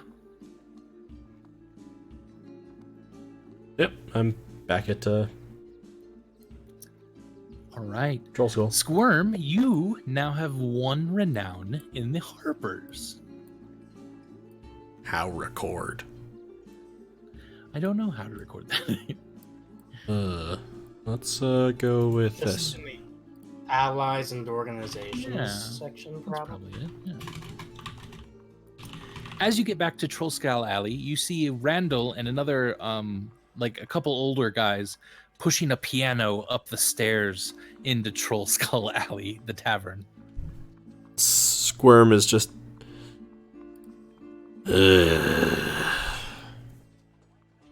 And Silver, yes, that is correct, by the way, what you messaged me. How much had to come out of my It pocket? wasn't out of your own, yeah. Okay, so I didn't have to. Okay, Yeah. gotcha. Yep. I will keep in mind, you should keep in mind too, Nixa has been sort of flapping behind you sort of throughout all of your travels. So, Yeah, Silver's been mildly annoyed by Nixa, but there's not So- much he can do about it, I guess. Yeah, to Lysandra, you saw a bit of initiative that Silver was also meeting one of the guild representatives and was talking to him a little bit. That was nice. yes, indeed. Perhaps he's turning over a new leaf. I mean, she would have attempted to be close enough to hear, so what was being said as well. She's unable to communicate to you what she hears, though. Telepathic. But yes, if you were within 100 feet of her, you could have jumped into her telepathically. Yeah, but I can still. She can still telepathically communicate with me, can't she? You can talk to her. Yes, she doesn't have a language for you, though. Okay.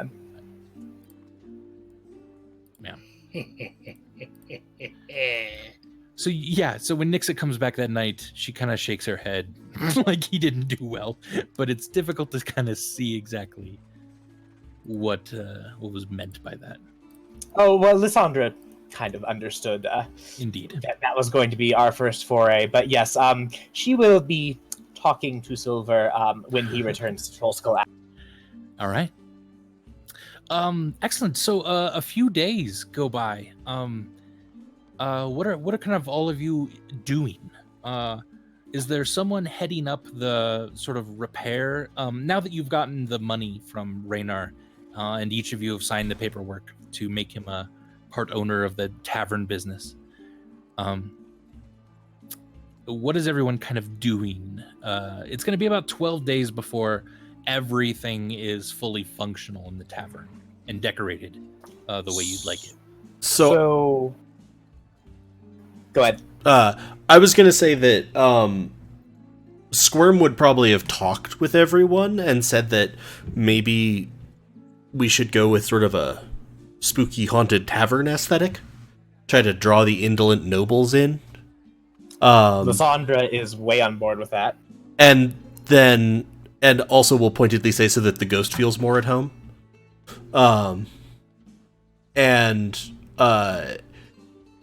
Given if there was sort of consensus, at least from Lysandra, on that, he'd probably leave sort of overseeing most of the guild interactions and like organizing the repairs to her, and probably focus on the kitchen and the bar. And she would give him full reign of anything he wanted, knowing his his, how shall we say, widely experienced taste. Sounds good. Amelia has been just like basically not coming downstairs except to occasionally eat. She doesn't seem to eat as often as other people do, or maybe she's doing it when people are asleep. And she's just been trying to commune with the ghost because she's really convinced this is the breakthrough she needs. Excellent. You're probably working on kind of a secret project too that'll be ready soon, I would imagine. Yes, if that soon is coming Indeed. soon, then yes, there's also sometimes strange noises and flashing lights from Amelia's room, kind of like when she was working on Silver's sword. In that, in that sense of if that soon is coming soon, Squirm is also definitely sampling drinks quite regularly. All right. He seems to be getting quite adroit at navigating the entirety of the roof while having, sampled a lot. Excellent. So, All right. so when Silver would have come back from that sort of first day, Lysandra probably would have been waiting for him up at the tavern, sitting alone at the table, sort of writing a letter, waiting for him to walk in. If that's kind of like if he came back late, did he? Yeah. On that first day, he probably would have felt so good about what he accomplished at the Dung Sweeper Guild Master's office that he would have ridden that momentum, and he would have actually gone to the home of the Growlhound family. Andy, they would have just kind of hung out around there a little bit, kind of walked back and forth, and like kind of just trying to keep an eye out for any dangerous figures that are around, because he heard a rumor from Randall about some shady looking servants, the Growlhound family. Okay. Give me are you trying to be stealthy about this, or are you just kind of hanging out eating cheese in front of their place? I'm just hanging out. I'm on official Lord's Alliance business, so I'm like decked out in my armor, and I'm just kind of patrolling the streets, trying to make it seem like I belong there, but I'm definitely keeping an eye specifically on the Growlhound home. Give me either a stealth check or a charisma check to try to blend in with crowds and stuff, and try not to be conspicuous. Yeah, I'll do a charisma check. And then give me a perception check. Ooh, 21 charisma. You feel that no one would notice you any different than any other passerby. Even in armor, there's plenty of guards and stuff around. And a 12 perception. 12 perception. You do see that there are some shady people that are kind of coming in and out of the estate that are trying to be somewhat sneaky about it. And that's a little odd for you. Though you don't see any kind of weird, strange servant person that Randall might have mentioned. But there are some shady people coming in and out? Yeah. Silver would follow anybody, like the most suspicious looking person, or after a while of this happening and he's established a pattern, Silver would follow the last person that he saw coming out of the house. Okay. Okay. Give me how are you going to follow this person, let's say? Do you want to try to be stealthy and again remain in crowds and just kind of follow them, or are you trying to like hop along rooftops and follow them, or if I were Burbage, I'd be hopping along rooftops. Silver doesn't do that. I'm gonna try to be stealthy, and I'm at a disadvantage, but I'll do a stealth roll for you. Okay. Or were you saying that if I'm trying to blend into the crowd, that it could be another charisma check? Charisma would be fine. Yeah. All right. I'll do a charisma check then. I'm just trying to just be normal and casual, but a certain distance behind. Excellent. 15. Okay. You're kind of trailing behind them, and then every once in a while they'll sort of they're being somewhat shady, so they are definitely looking behind them to make sure they're not being followed. And a couple times when they do this, you very quickly whip around and start talking to the person next to you, and and that sort of thing. You get a fairly good look at them, but lose them fairly quickly. They were heading sort of south, and you lost them not 2 blocks from the villa. What did they look like? There were a couple humans, and then one half elf. Okay. And they were just kind of they were wearing like leather armors. You from the bulge in their cloaks, you could tell there was a few weapons in there that they were trying to hide. All right. Interesting. And what was the name of the play that Silver saw the night before? It was Holland and Aluard. Nice. I only asked because the times that these suspicious figures looked behind and Silver like turned to somebody, that's what he would have been talking about. The play, okay. So, have you seen Holland and Liverhard? Aluard. Luard. Aluard. Yes. Aluhard. Yeah, all right. Excellent. All right. Yeah, and then so that after that little apparently non-adventure, Silver would have returned to Trollskull Manor. Okay. So, Dia, Yes.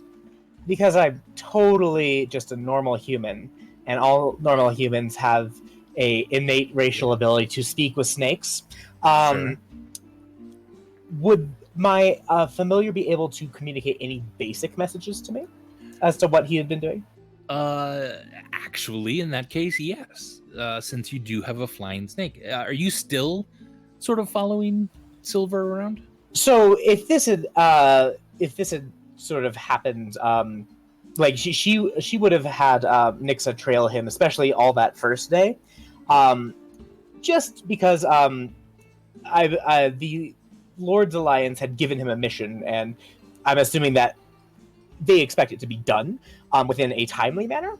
So basically, would I be able to, or would Lysandra be able to, would he be able to divine that that Silver was not in the Docks Ward at all, and Yes. that he was doing something not only that he shouldn't have been doing, but that reflects on his character? Exactly. Yes. You would definitely get that the snake might just say he's kind of gallivanting around because the snake couldn't really discern what he's doing. Yes. But it doesn't really look like he's doing anything. All right. So, as Silver is going to walk into the tavern, Lysandra will be sort of writing, and it looks like she's finishing a letter, and she'll look up and smile at Silver and say, "Oh, Silver, did we make progress today?" And she'll sort of look up at Silver. Lysandra, it's a pleasure to see you. Yes, we made plenty of progress today. I've already spoken to the Dung Sweeper Guildmaster and have made arrangements to complete my task assigned to me by the Lord's Alliance. I also investigated some suspicious-looking figures outside of the Gralhound family's house. Have you heard about this? Apparently their new servant always is hooded and cloaked, but is apparently carrying around some secret metal armor underneath the cloak. Very suspicious. Anyway, how are things going on here? Oh, is that my piano? God damn it! Why would they send that here? Randall! Randall! And I'm ringing the bell. Okay. Pardon me. We'll talk to Randall about the piano in a moment. So, I'm just finishing up a letter to your mother, and she'll sort of hold up the parchment she's been writing on. I decided I would do periodic check-ins with her, and maybe you could read it over, and she's going to hand it to you. Okay, I will very slowly take the letter. Okay. And so, as you're reading the letter, Lysandra will sort of comment crisply, "It's exactly like the one I decided to send our Open Lord of Waterdeep, although she's very busy. I expect one of her clerks will read it. And your commanding officer as well at the Lord's Alliance. It's just updates about, you know, how you've been doing and your progress." As you're reading the letter, this letter is very, very, how should we say, erudite sounding. But she is describing your penis antics in the theater, and your inability to distinguish between a sword and a phallus is simply fascinating, and a new sort of charm that she's never known in any noble. She's in particular very pleased that your mother will be proud of this. And So basically, she's just going to the letter details all of Silver's actions truthfully, but not flatteringly. And Silver picks up on the not flattering aspect, right? It's not like, Oh no, this is so over the top. Like, I mean, she's writing your mother about your dick jokes. yeah. Yeah, Silver will, as he's reading it, his kind of glowing, proud face will gradually turn into a very serious frown. And then he'll look up at you and he'll say, Sandra, this is the funniest letter I've ever read. Please send it to my mother. She will love this. And you see Lysandra's world come crashing down.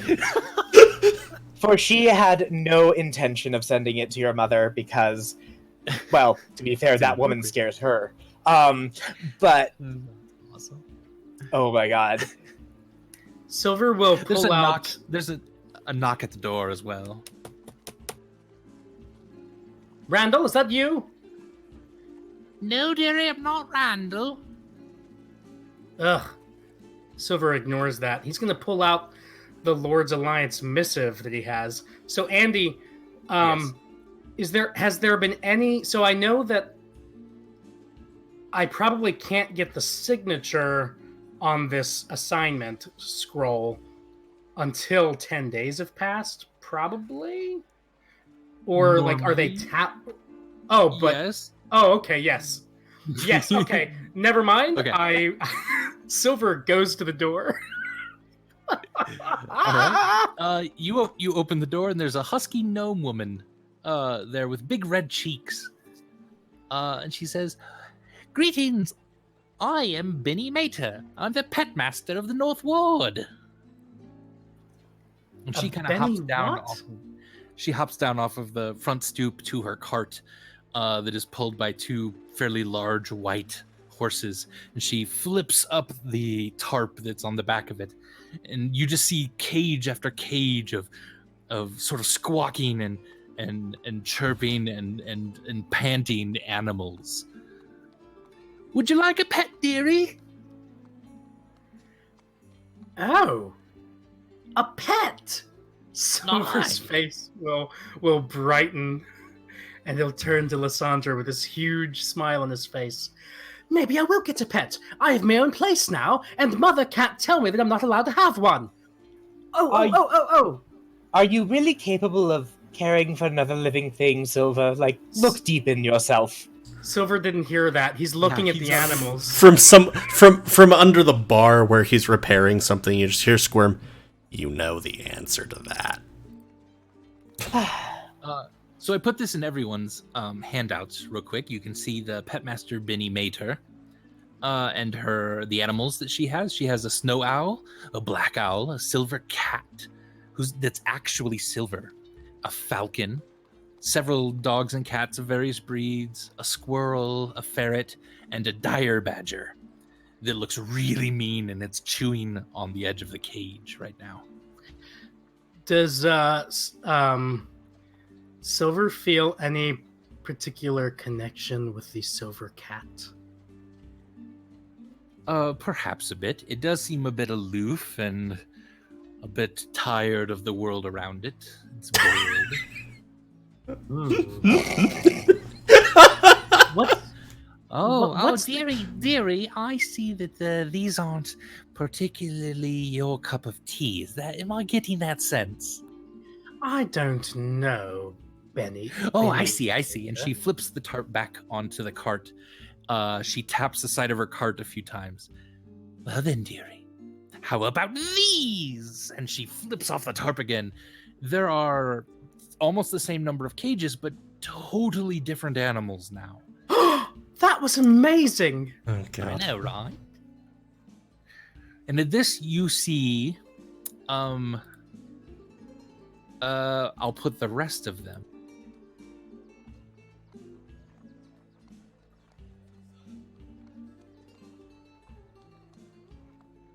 All right.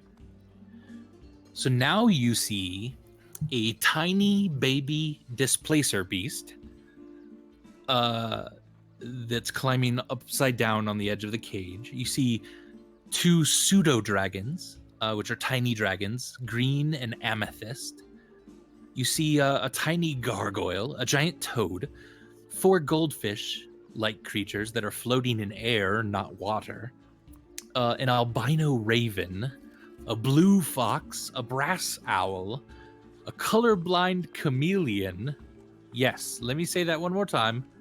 A colorblind chameleon, and a tiny rock elemental.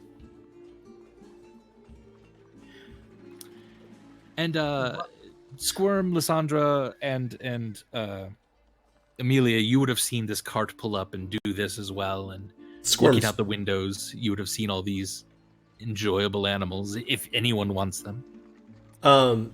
She'll come down to see if there's anything interesting to her. How does the pseudo dragon, the green pseudo dragon especially, seem around Squirm? It doesn't seem to like you. It's kind of looking at you like it should know you because you're about the same size as it. Speaking of, and then with the dire badger, Yes. as it's chewing on the cage, Squirm's gonna look at it and sort of hold his finger out at it. Tries to bite it. Oh, I'm leaving it close enough. Oh, it nibbles. Yeah, then it bites on it. Squirm's Its teeth are sharp, but it's not quite doing damage. Squirm's gonna sort of put his face very close. Squirm likes you. You've got the right spirit. Oh, you like that one, dearie? It's in sort of a cage. It is, yeah. With his other hand, Squirm's just gonna sort of grab one of its paws and chomp down on one of its toes. Like bite it? Yeah. Yeah. It sort of squeals and draws back and then starts chewing on the cage, trying to get you. Do you think we can come to an understanding? It stops chewing on the cage and just kind of looks at you. You can give me an animal handling check.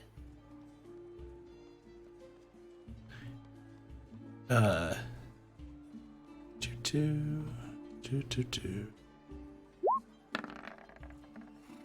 19? A 19.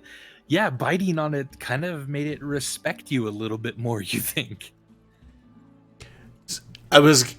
So Squirm's gonna sort of like again get his face is relatively close to the cage as it's looking calmer.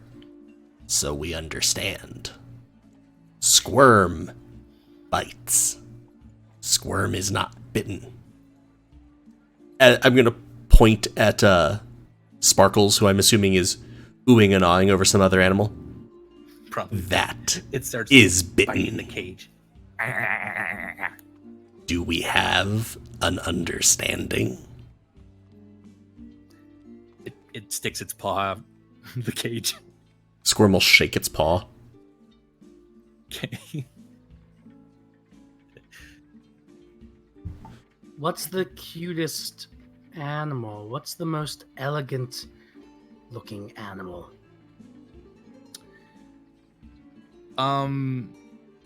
Give me an animal handling check to see what you think.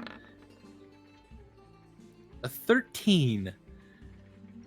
I mean, the tiny displacer beast is really cute.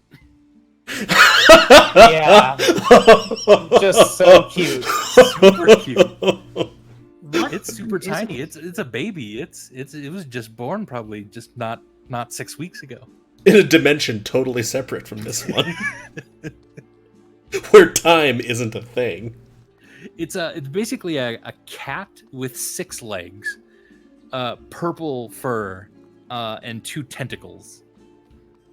And it also blinks through time occasionally. Every once in a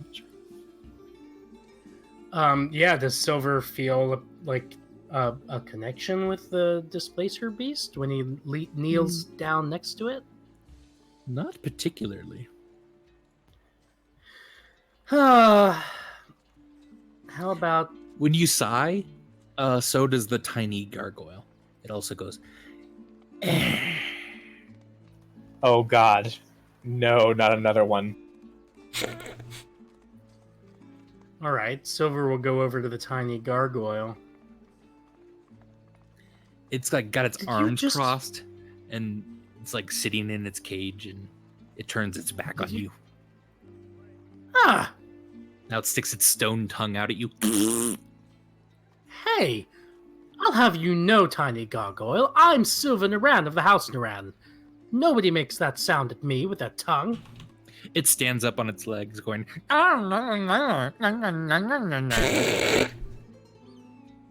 Rude.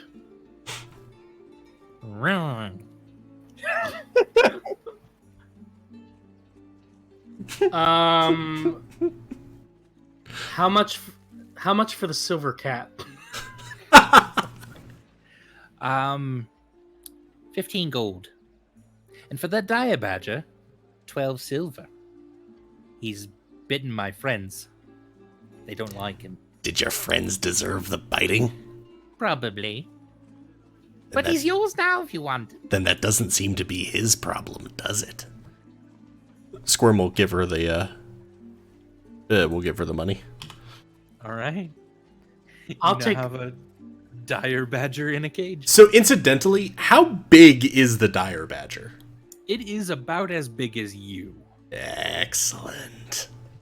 It's got kind of red stripes of fur, and its teeth are much bigger, and it's got kind of claws on its front that look a lot sharper than a normal badger. Squirm is going to name you Chompers. I'll take the silver cat.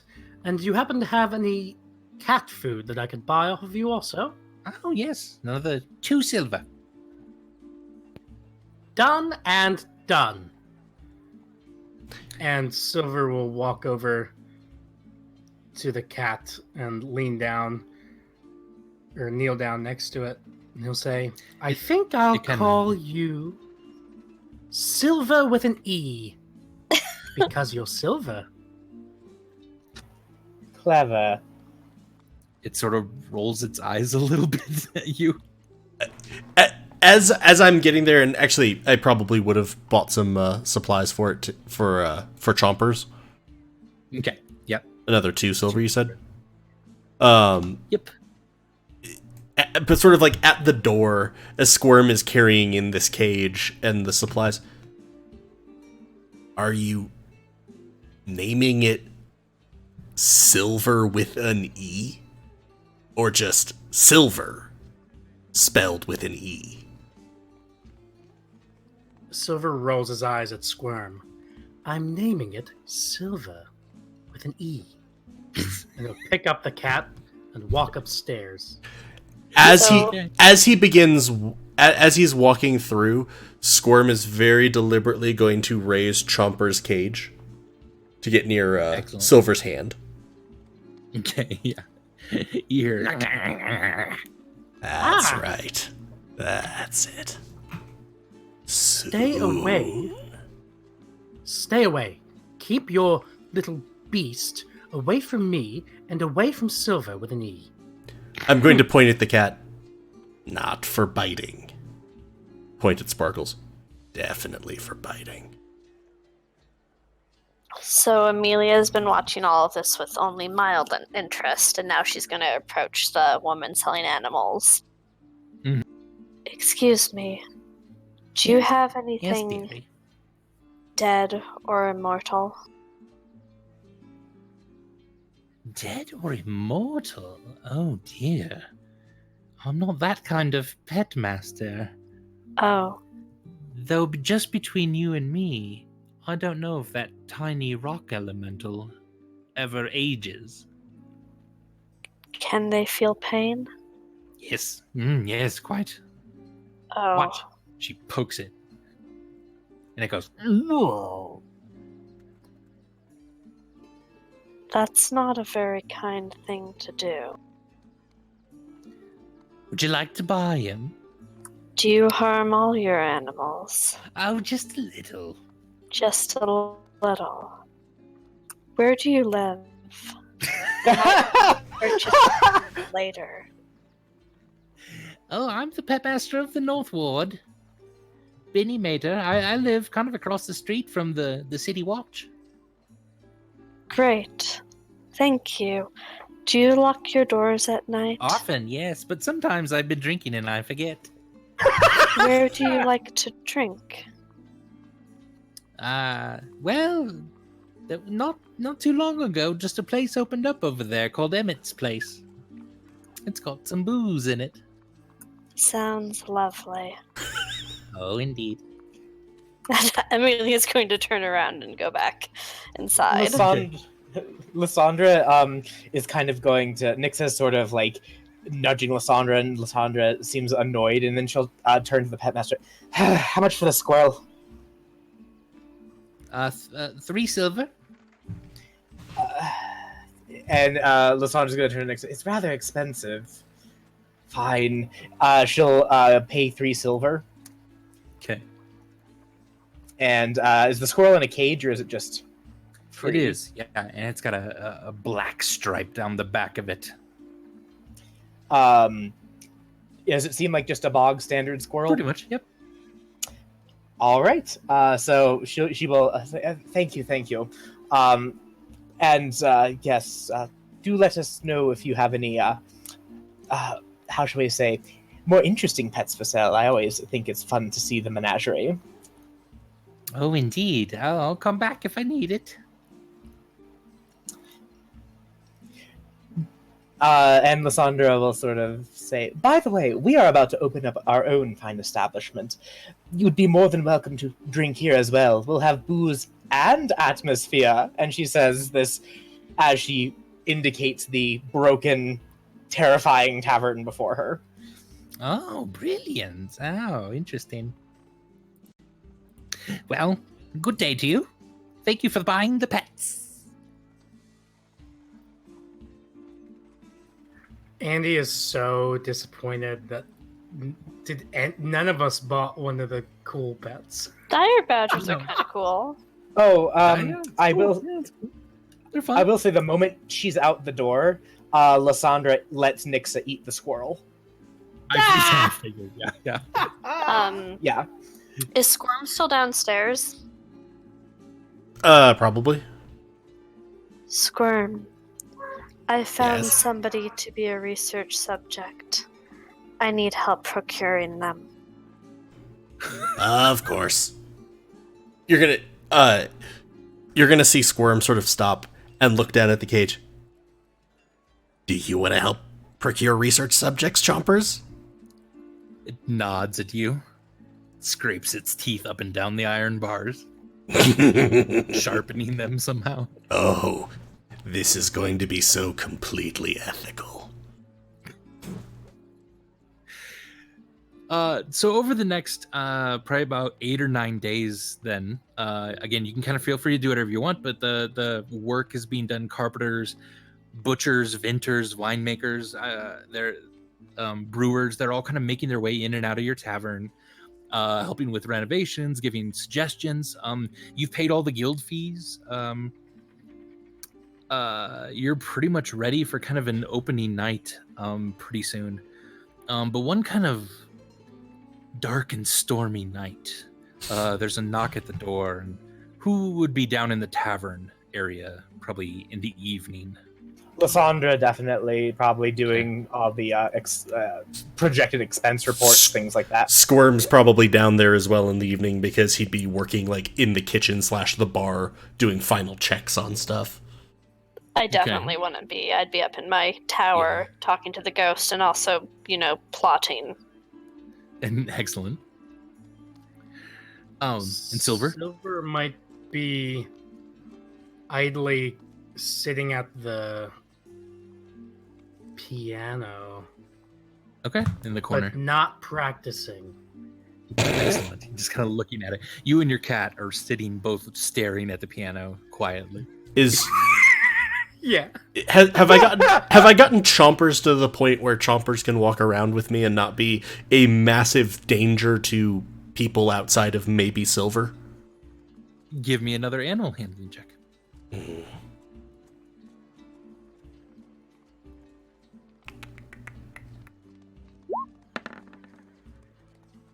8. An 8, not yet. No. He still wants to bite everything that comes near the cage except for you at the moment. So probably But soon, and you can let him out like in your room and stuff. Yeah, so probably in my side room. Like, I think I have 2 rooms. And he sort of has the run of the side room, and I make sure he has plenty of things to chew on. Excellent. In fact, I would say that Silver is probably only at the piano because Silver with an E insists on being there, and Silver is following Silver with an E around, like, kind of increasingly dejectedly over the course of the week. Okay. But he feels like he has to because he's afraid that Chompers is going to eat Silver with an E.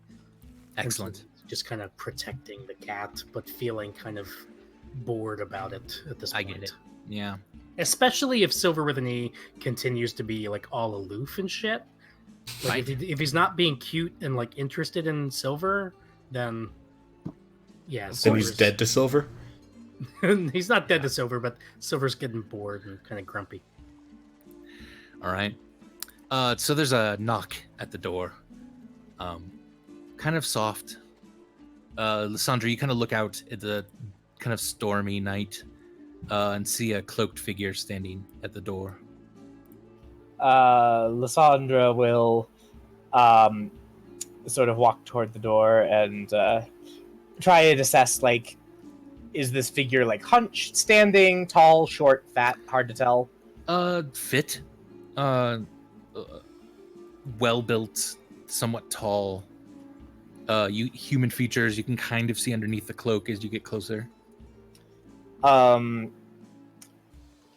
Lysandra will sort of look around the bar and sort of look at Squirm and then over to Silver and sort of see if they're watching. If they don't do anything else, she's gonna say she'll just open up and say, "Hello, what can we do for you?"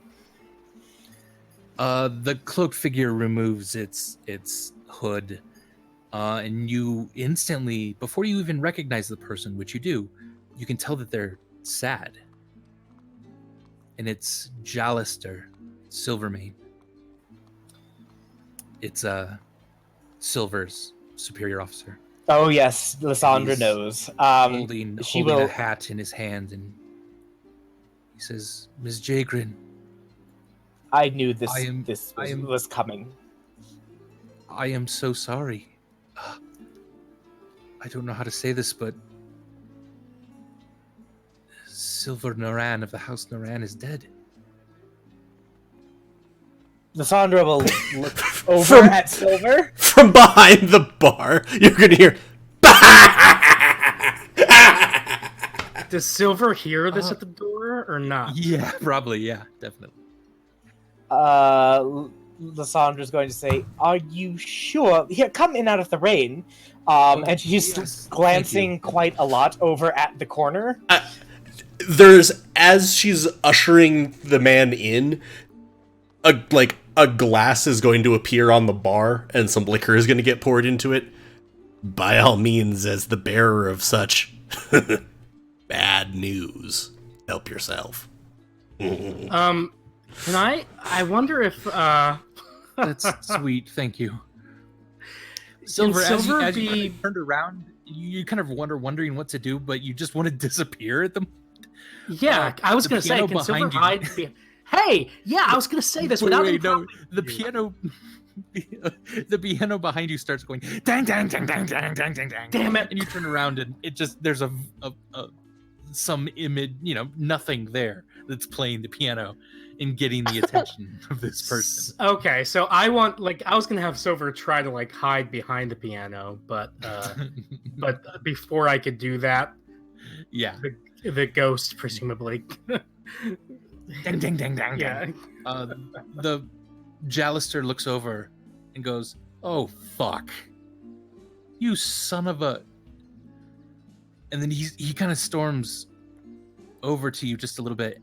"Silver, come here." Yes. Mr. Silvermane. I'm right here, and I'm clearly very alive. Why did you think I was dead? Silver, when I gave you the mission to protect the dung sweepers, did you do that? Oh, I- shit. I talked to the Dung Sweepers Guildmaster and Did you made do arrangements that? to complete the mission. Did I repeat the question? What? Did you protect them? I believe, or Squirm believes, is the context. Silver, And Silver, there is a reason people ask the protection of the Lord's Alliance. It is because they fear for their lives. I protected the Dung Sweepers around Troll Skull Alley. That is not. No, that is not at all what you were supposed to do. I figured they're just Dung Sweepers. What does it matter? It was more convenient for me, and the Dung Sweepers Guildmaster was more than happy to Some accommodate sort of- my request. Some sort of monster crawled out of the sewers and took two of them inside, and I assumed, because you were protecting them, that it killed you as well. Oh. Oh, thank God I wasn't there, eh? I could be dead right now. Lysandra is literally physically ill and leaning against the bar. I feel like Dirty look. from the direction that Silver's seeing, he's probably seeing Squirm, who I feel like has also custom installed a shelf underneath the bar so that he can tend bar and actually see over it. Yeah. But Silver's going to see Squirm's face, and for the first time, there's none of the joking mockery or like kind of making fun of him or getting. There's absolute disgust. Jallister, What? his face is just red, and I can't stand this. And he turns to Lysandra. Is it true that his oath day is a week away? Lysandra will open her mouth and shut it several times before just nodding. Can you make him maybe think long and hard about his choice of his future? She I will. don't know if he has what it takes to be a paladin. And he'll just start walking away. Squirm's gonna Down to the- Squirm's gonna toss a bottle over the bar at Jallister. He'll catch it and immediately take the cork out with his teeth and start drinking as he exits the bar. Squirm understands. Silver's standing there with his mouth hanging open. He's not smiling. He's trying to process everything. Like, this is all very sudden news for him. But he heard Jallister say that he's not sure Silver has what it takes to be a paladin. Right, Andy? Andy. He's so ashamed I'm of you, sorry. Silver. And he's Andy ignoring you. walked away. That's what he said, yeah. And Finnegan comes up and, Mr. Norran, I'm a simple dwarf. I don't know much, but that was pretty bad. Well, good night. I'll see you all tomorrow. Good night, Mr. Root. Now, can you, Lysandra? What? First of all, Jallister is a dick, and who is he to say that I don't have what it takes to be a paladin? Finnegan, did you hear what he just said? This is nonsense. This is unacceptable.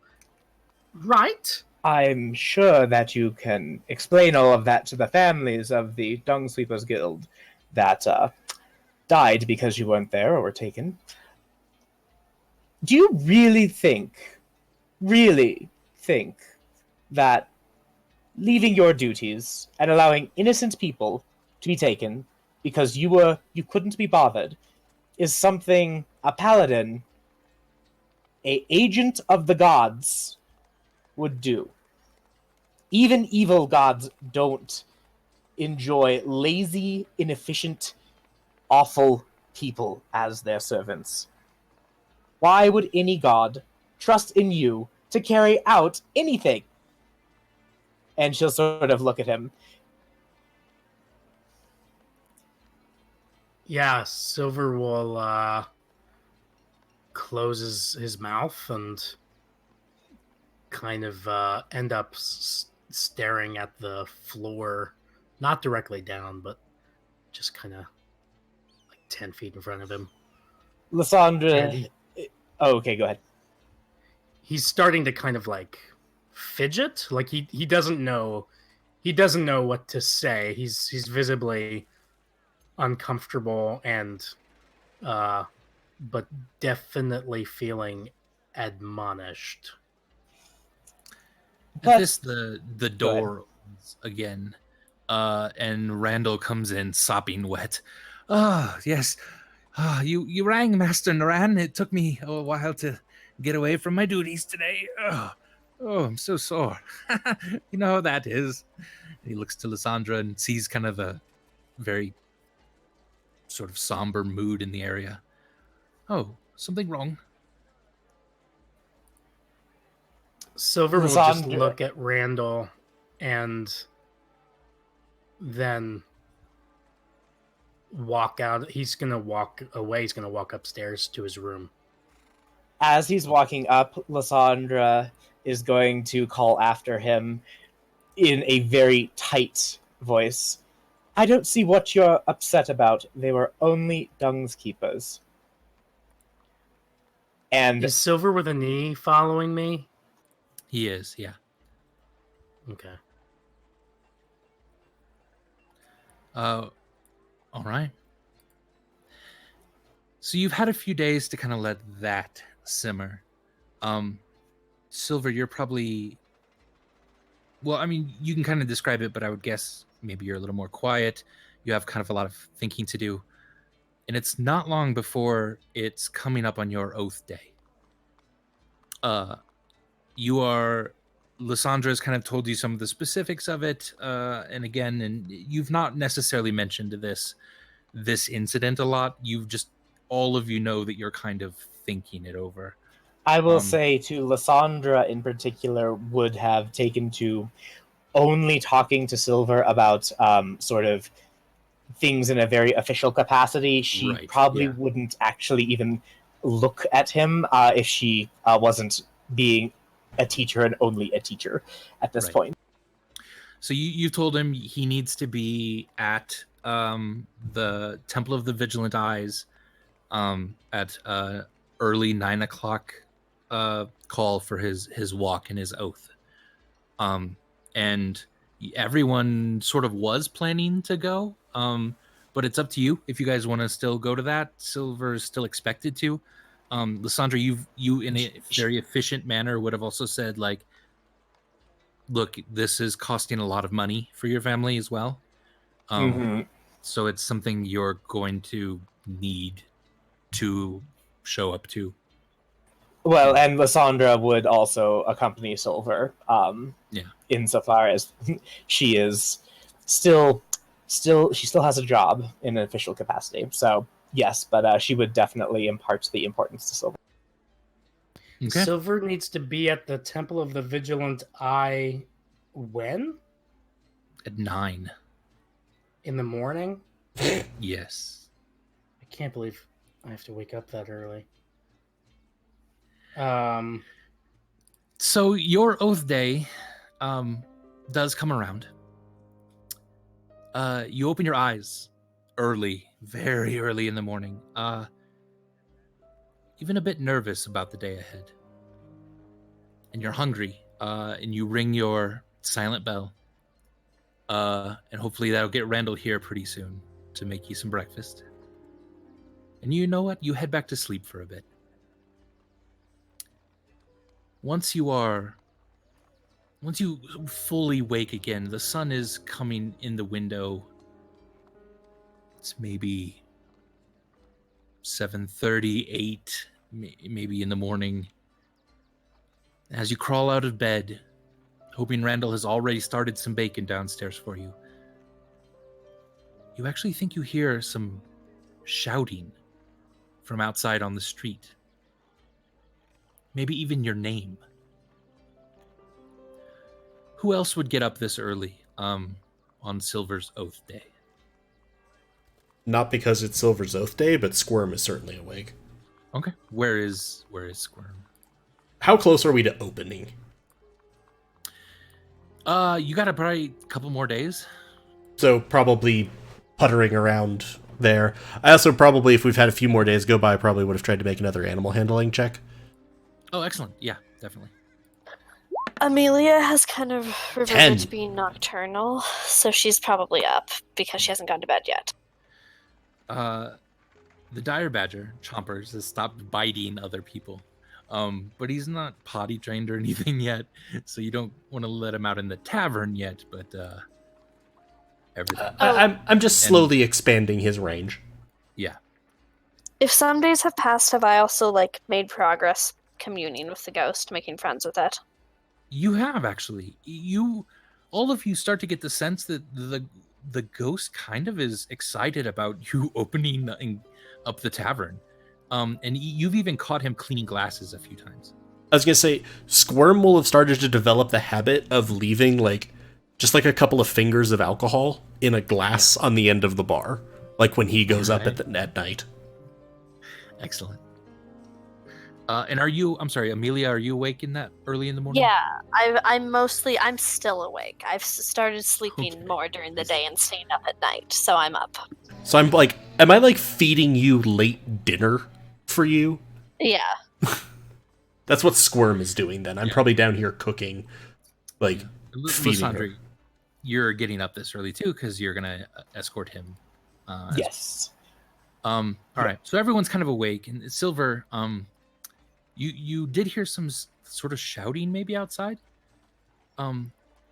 Silver, as you step toward the southern window and open the curtains fully, you're just blinded almost by the sun, and it feels good on your skin, and you're taking a deep breath, and some of the shame that you've been feeling the last few days is letting up slowly.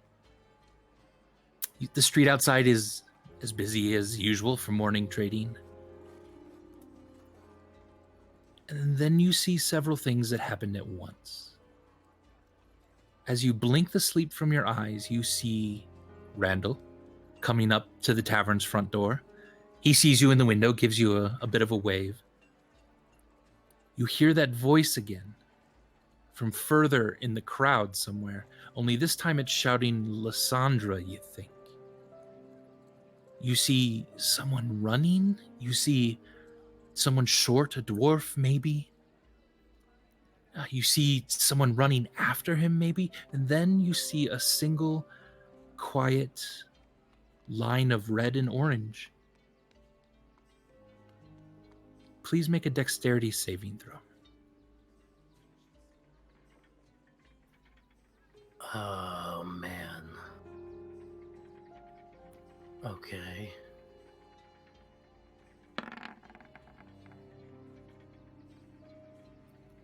$17. All right.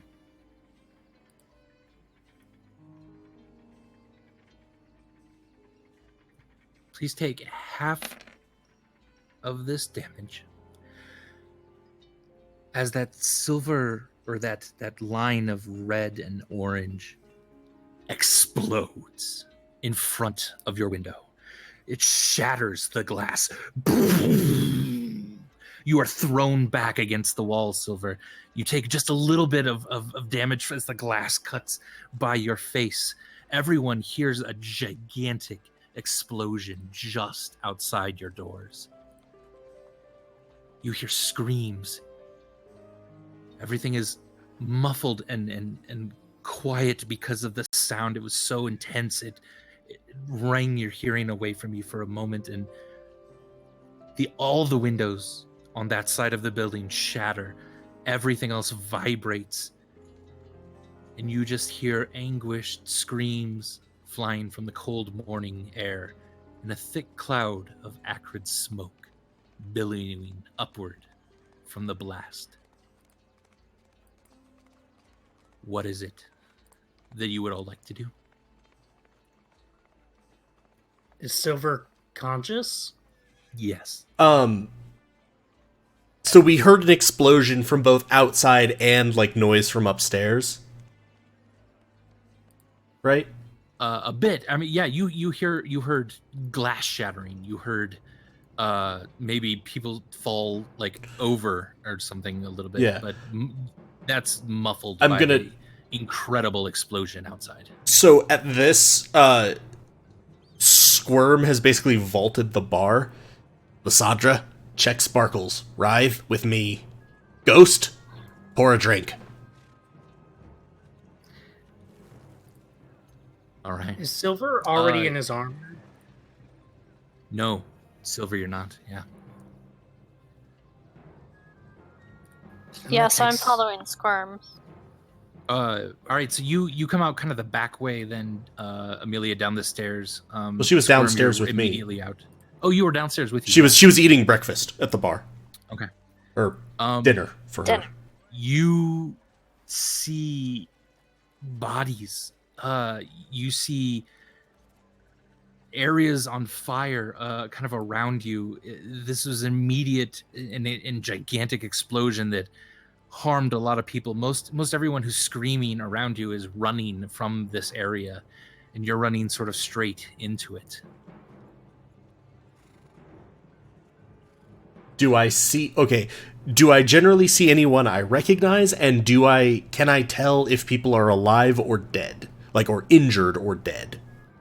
Yeah. Make a perception check at this point. 20, not nat. An unnatural Excellent. 20? You see 7 or 8 people just dead in the street ahead of you. Some of their bodies still smoking. You see several people nursing wounds and running away from the area of the explosion. You don't think that Trollskull Manor is on fire at all, but certainly some kind of trees around you are ablaze. And I'm seeing 2 specific figures here, which I'm assuming are relevant. So do I see anyone that I'd recognize? You do. Silver, what are you doing? That'll be important in a second. I figured, yeah. Silver would have gotten up, and it takes how long to put on armor? Your heavy armor, like 10 to 15 to 20. Yeah, especially Yes. alone. Yeah, Yeah. Silver is running down immediately with his sword Okay. Yeah. out into the street, I He'll, guess. he'll run into Lysandra on the stairs. Oh, good, you're all right. And he's shirtless, and he's just in his like sleeping pajama pants. All right. But he's ready to investigate what's going on and take care of business. Yeah. Give me a perception check, Silver.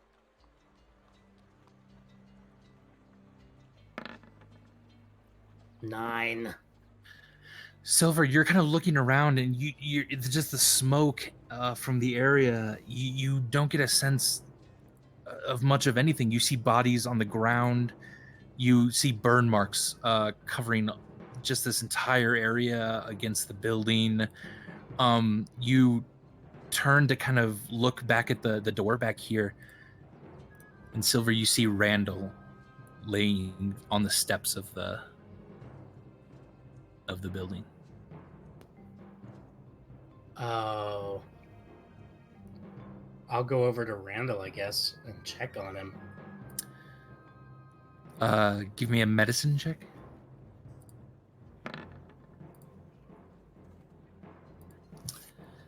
All right.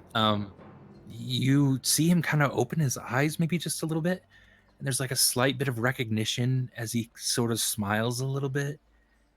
But he's not talking, and now he's not moving. And Silver, your hands have blood on them now.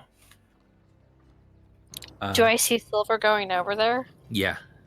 I'm gonna follow him. I was gonna say, Squirm is probably also calling for Writhe to do doctor things. I can fix Okay. him, maybe. And I'm Yes, gonna use yes. my healer's kit on him to Yes, try to Randall. stabilize him. Wake up. Amelia's going to help you, Randall. You can't die. give- Mother wouldn't forgive me. Amelia, you apply the kit as you should. He's not moving. You want to give Do me a I medicine feel like check? it worked? Okay, medicine. I'm probably checking to see if there's anyone alive over here for further helping. Okay. I rolled a 5. What the fuck? You can't tell. Yeah, hopefully that he's just unconscious, and that helped. But Amelia, your mind is immediately rushing toward all of these people that are potential patients for you. You don't see anyone alive in this general vicinity here. There are a few people that have scurried away that might need some attention. But right now you just see smoke and fire and carnage. As I'm like kneeling next to Randall, I'm gonna Yeah. look up and around, and I'm gonna like, can Silver see any like because as he was looking out the window, he saw like did you say a dwarf or a short figure? Like in the crowd, or emerge from the crowd or something? Like he's trying to look for anybody who could be those people that he saw in the window right before the explosion. Okay. This person right here is a dwarf. And this person right here looked to be the person following him.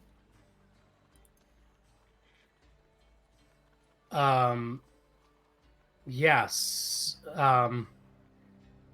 Sorry, Silver will right go where? over- I wasn't zoomed out enough or something. Oh, sorry. These two people right here. Yeah. Silver's gonna go over to this dwarf and question him. Hey, you! He's I think that's a He's dead dead. body. He is dead. Oh. Yeah. So even the tokens are dead people. Dead person. All right, then here. I retract my hey you. Yeah. Laying next to him is a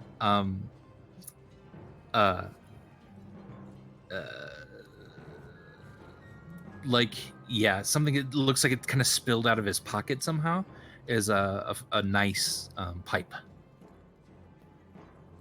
Yes, Silver would investigate both of these bodies and presumably come across the pipe, and that reminds him of the dwarf at the theater, right? Yeah. There was a dwarf with a pipe at the theater. Presumably that Jalister was chasing. Jalister, I'm sorry, Raynor. Yeah, I was like, what, Jalister? So is that the only thing Silver discovers on these two bodies? Give me an investigation check for the other one. Squirm is probably trying to determine who needs help most and is most helpable by Writhe. Yeah, I would be doing that as well. I'd be looking for anybody I could stabilize. All right. So you 10 kind of head this investigation. way. And, you see this person has a tattoo on his arm of a snake. And you see he's got a couple silver on him. The dwarf does, or the other body? The other guy, yeah. The other guy has a tattoo of a snake. Yeah.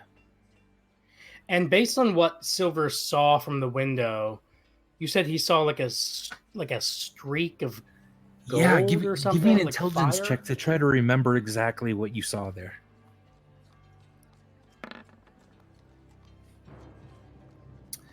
Your mind is racing. You look back to Randall, who's still not moving. You can't think of anything at this point. Yeah, that was a fucking 2. Yeah. I guess I'll just take I'll like kind of absentmindedly take the pipe. I don't know why. And then Okay. And at this point, Finnegan is kind of running down the street. Miss Jagrin, what's happened here? Lysandra is kind of just, I wouldn't say in shock, but sort of. She's kind of just standing there, kind of taking this all in, and she sort of starts almost as if like she was so lost in thought about what was going on. The bomb, some sort of, I don't know. Get the gods. No, they've already been called. They're on their way. The city watch is coming. Can I see him from here? Yes. I'm gonna sort of shout, Finnegan, if help, bad things happened, help the people that we can still help. Well, okay, that's right. And he's kind of going over checking bodies that are clearly dead. The ones we can help are more this way. Oh, sorry about that. I don't. And he's trying to step over the areas, and yeah, Oh, jeez. the ground itself is still smoking from whatever this was. And Amelia, yeah, you come across a couple people that are hurt, and they have some slight bruising and burns, but If it they was don't mostly look just urgent. it was mostly just the blast. Everyone who was Okay. like in the blast is gone. Okay, Everyone so kind of there's- outside of it is about as hurt as Silver is. So there's no one like urgent for me to Not really. heal. Then I'll start bandaging up the non-urgent people. Silver's in a daze. He is completely at a loss. He'll Yeah. go back over to Randall and try to wake him up again. Now that Okay. I'm this close to the dwarf, would I recognize the dwarf as the one that we saw as well? His face is pretty burnt, but you definitely recognize the pipe. The one that Silver looted off the corpse? Silver had picked up. Okay. I didn't loot it. I'm just holding it in my Absent-mindedly picked it up. I get you. You just absentmindedly loot corpses, I get it. Yeah. So you do know the city watch is about to come. Is there anything anyone wants to try to get out of this area before they get here?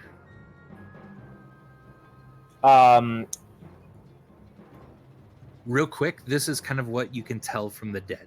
Just like everyone just kind of looking it over haphazardly. There was an elderly female human, 2 cloaked male humans, 2 female humans, 1 male half-elf dressed in plain clothes, 1 male gnome, one male dwarf, 2 female halflings, with kind of a flute and fiddle next to them.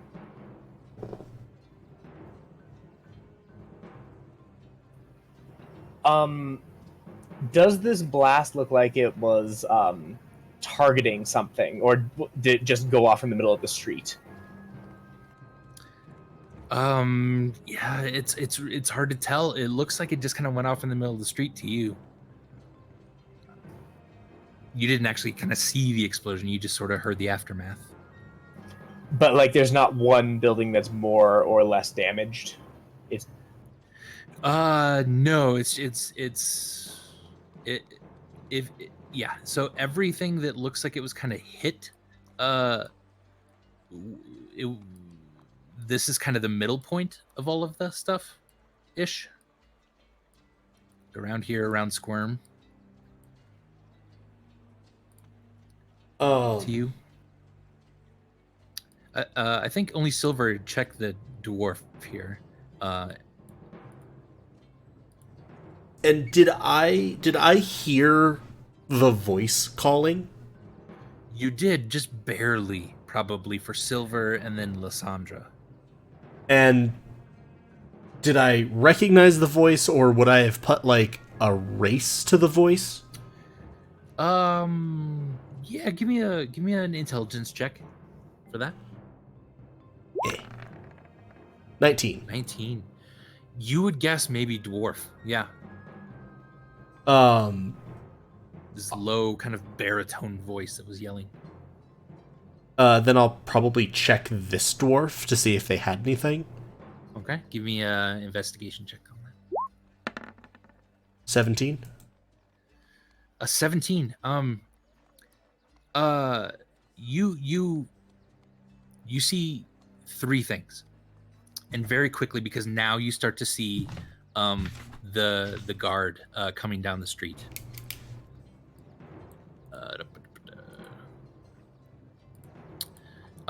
You see he's got a pouch, like kind of in his main pocket, filled with coin. He has in one of his other pockets, he has like tobacco shavings. So you think the pipe came from that pocket, but it was like on the other side of him, which is weird. And you see, you kind of get a sense his boots are smoking a bit, and they're leaving kind of a foul odor, like he had been in human waste recently. His boots, or not just human, but person waste. So if you want, you feel you could take the coin, but the guards are certainly coming down the. And it's just tobacco shavings. Like it's just like a little bits of it. It's more the fact that it was in the wrong pocket for the side. Kinda, yeah, which is a little weird to you. So it wasn't that there was anything like with the tobacco that I could or should take. Not necessarily. No. Yeah. Silver's trying to wake up Randall. He is not waking up. A guard member kind of rushes over to you and Randall. You see someone immediately taking charge, and he says, "I'm Sergeant Crumley. Everyone stay calm. But we're taking over the investigation. Please, everyone, stand away from these bodies. Go back in your homes. We'll question each of you as we need to." Can somebody help my stepfather, please? There's a man in robes. He says, "Oh, sir, I am Barnabas Blastwind. Do you mind if I take a look at him for a moment?" Yes, please do. Yes. Hold on. And he's feeling his pulse, and he's seeing the blood underneath, now pooling kind of underneath him. And he looks up at you, Silver, and even though Randall has a medkit use on him, it appears he passed before that. And he shakes his head no at you. Silver doesn't understand. Like he's just looking at this person and just shaking his head, and he'll look back down at Randall. Please. And he'll kneel down and he'll. Yes, sir. Please, let us take it from here. I promise he will be treated with respect. If you knew him, you can count on us. Go back into your homes. It is safer there. No. Hold on. Silver's gonna pull out the silent bell and ring it. Lysandra is gonna sort of take him by the shoulders and say, "Silver, just come inside with me. It's okay." I'm ringing the bell. Randall. Silver, when you ring the bell, it actually rings. It's not silent anymore. Oh. That'll stop Silver short. And that will, a somberness will descend on him when he hears the bell. And he'll just be staring at Randall, I guess, as Lysandra drags him away into the manor. Squirm is going to make sort of a quick whistle, which he sometimes uses during participant recruitment trips, indicating to Rive to sort of get to him. So Amelia will head that way then. Okay, head back. Squirm is going to just sort Amelia, they shout at you, get back to your home. I was this isn't a helping place for anyone. People. We're here to help now. Get in your home. It's safe. Is it? Amelia, overhead, you see two Griffin cavalry are now circling kind of the smoke in the area.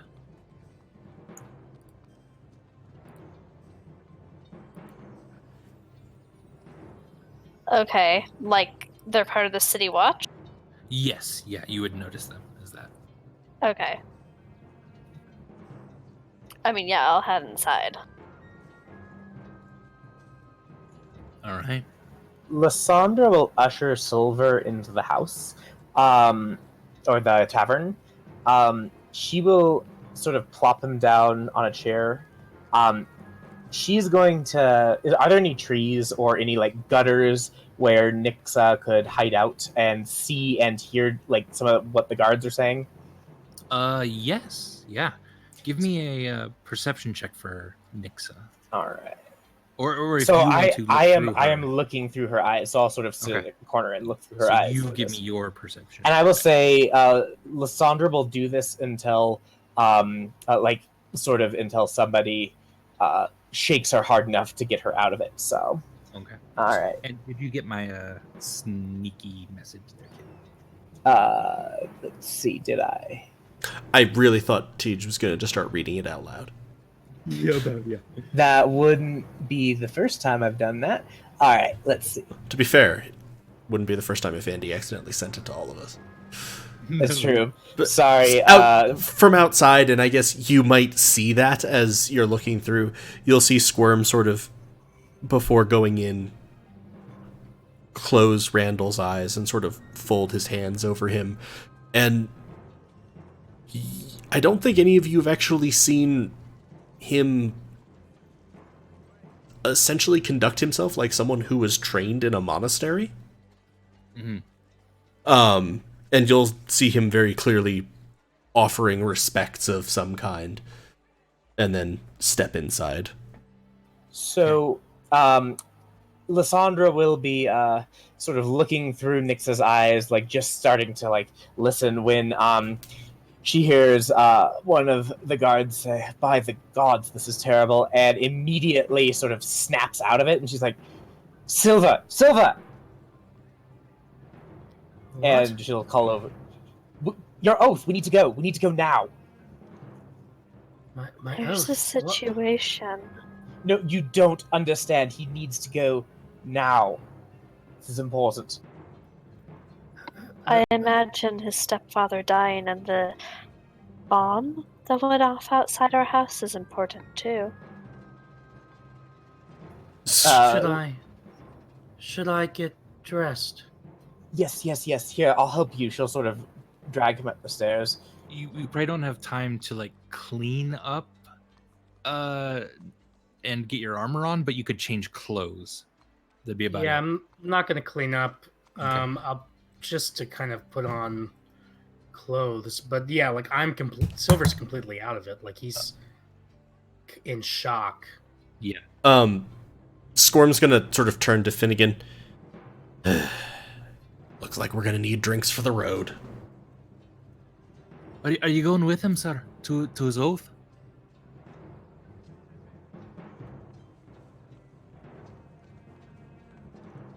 Look. He fucked up. Bad. But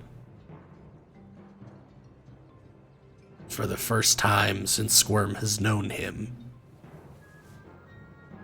it looked like he wanted something that wasn't for him. Aye, sir.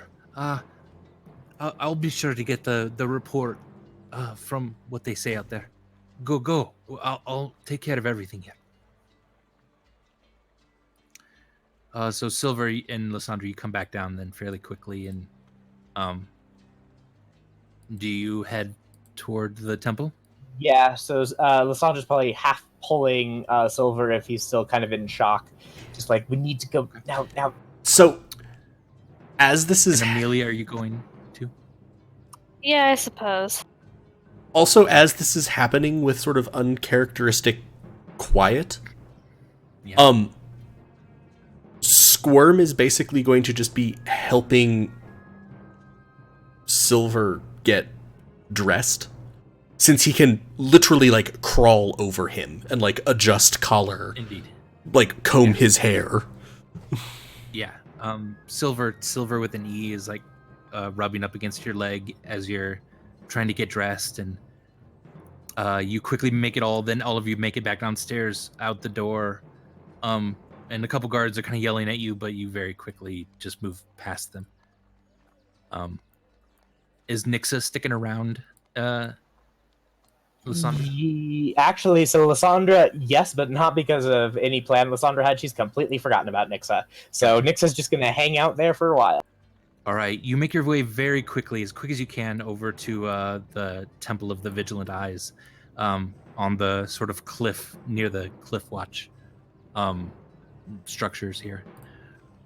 And you're just, again, Silver, you haven't spoken a word this entire time. You're in a daze. Your mind is trying to focus on what's ahead of you, but you're having a very, very difficult time with it. From his shoulder, Squirm is occasionally popping pieces of cheese into Silver's mouth. And if necessary, like, moving his mouth so he chews. Right. Lysandra is reviewing all the sort of the technicalities and procedural stuff, but she's just repeating it over and over to herself, not looking at Silver. Yeah. All right. You run up to the temple, all of you. And Lysandra, you would know that essentially all of you can go into the temple, but you need to stay in the back of it as much as you can, and that he moves up the aisle to the front. And you see a couple, like, people are like watching, because you are about 5 to 10 minutes late here with this. So Lysandra will sort of be sort of panting at this point, and she'll say, "All right, Silva, you're going to do fine. Just walk down and remember what you've studied. You can do this." And then she'll sort of nudge him in the direction and sort of sit down and try and catch her breath. Excellent. The temple is filled with squires, knights, retired paladins, clerics, several city folk that are just all awaiting Silver in this small but gleaming and with white and blue hall here. An altar is at the front of this temple. Cherry wood with golden inlay, whites and blues painted beautifully in curving swirls. Silver, as you enter, you even see a small retinue of the High Watch guards, in a figure sitting in the back on a tall yet simply made chair. It is L'Ariel Silverhand, the open lord of Waterdeep. And as you enter, she rises as you go down the aisle. And before her, with his hands folded behind him, stands Jalister. And he nods as he meets your gaze. You scan the room for the person you'd most like to see at this very moment. But she's not here. The cleric of the temple, old Father Poyle, lumbers next to you, rests his hand on your shoulder as all of these people are sitting in the back of this temple, and he speaks softly in your ear. Few have been smiled on in such a manner as you. Your mentor had spoken you into a position here today, and while many are here to see you, your oath and your chosen God are yours to declare, and yours alone. Speak it softly in front of the vigilant eyes. Let it leave your lips, bypass all of our ears, and be set in the stars themselves. Go, my boy. And then he taps you on the back and moves to the back of the room with everyone else. What would you like to do? So Silver is standing in the front of this hall at the altar. Mm-hmm. And he's instructed me to say what oath I'm going to take. Mm-hmm.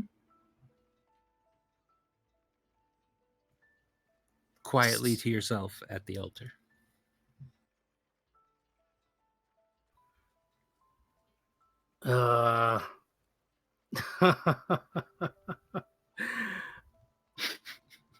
Damn it.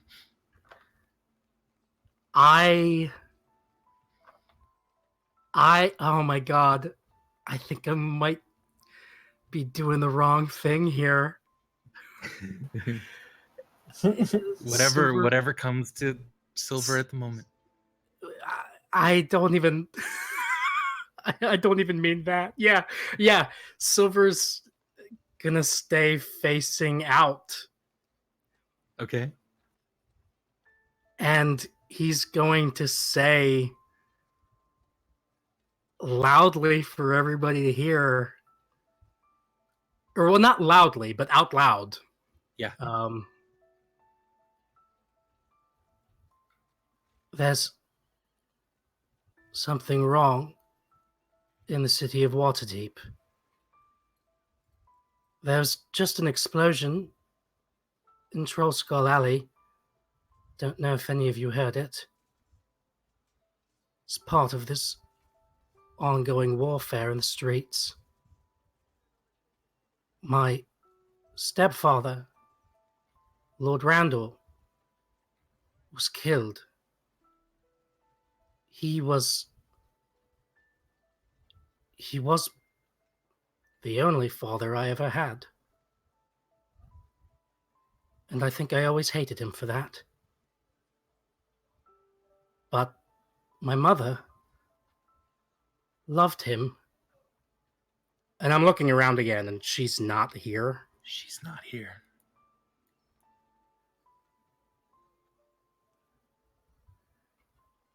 Something has to be done. I know that I haven't been the person to do it. I know that I've shirked my responsibilities for a long time now. I'm sorry to everyone. I'll look to Jalister and make eye contact with him. Yeah, he gives you kind of a knowing nod.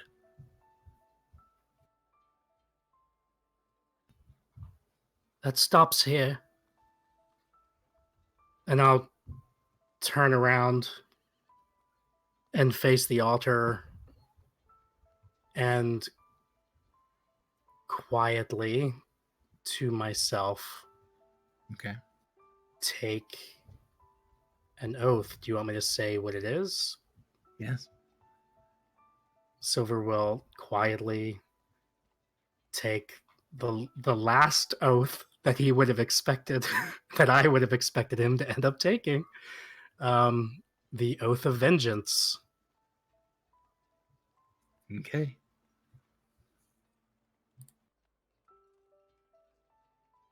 You turn around. It is complete, and everyone just stands silently. No one claps. No one sort of cheers. They begin to disperse kind of in front of you, and you can't help but feel, Silver, as you walk down the aisle, people are sort of quickly leaving your area to not say anything necessarily. No one knows what to say about this. And the rest of you, when he comes back to the back of the room, he has a look in his eyes that is older, as if you just watched 5-10 years grow on his face since you watched him walk down the aisle. There is something serious kind of about him. From the floor, Squirm is gonna offer up a hand for a handshake.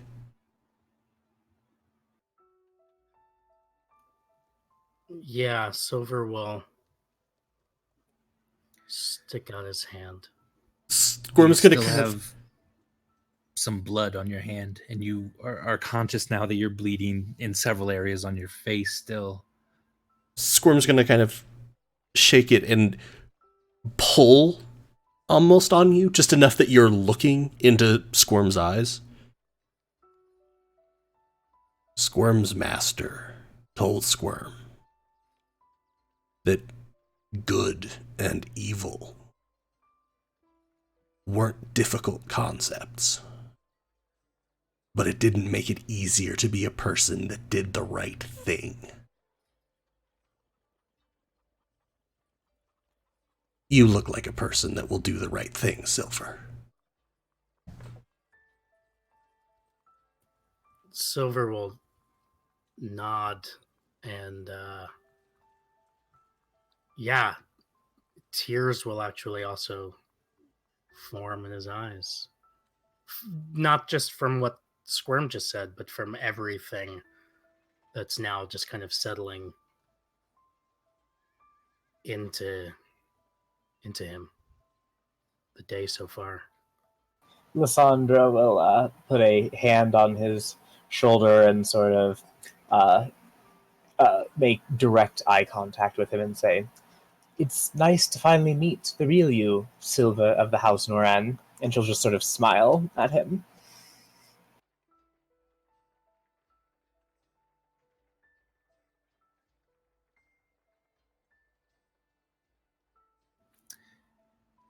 All right. Everyone is kind of cleared out then of the temple area. What is it you guys want to do? Silver needs to go tell his mother about Randall in case she doesn't already know. Okay. And also confront her about not being here. Okay. Will you tell people that you're like, if we asked, like, as you walked away where you're going, would you tell them you're going to the Villa Norran? Yeah, I'll just say, yeah. I would say, like, going to see Mother. Lysandra will look at you and say, "Good luck. I know that you will do the right thing." And she'll say, I'll be at the tavern at least. And then What do you want to drink when you get back? You're asking Silver? Mm-hmm. Toff's Vintage, please. On the rocks. And by rocks, I mean fruit chunks. You know what you're doing. You're a bartender. Squirm is aware.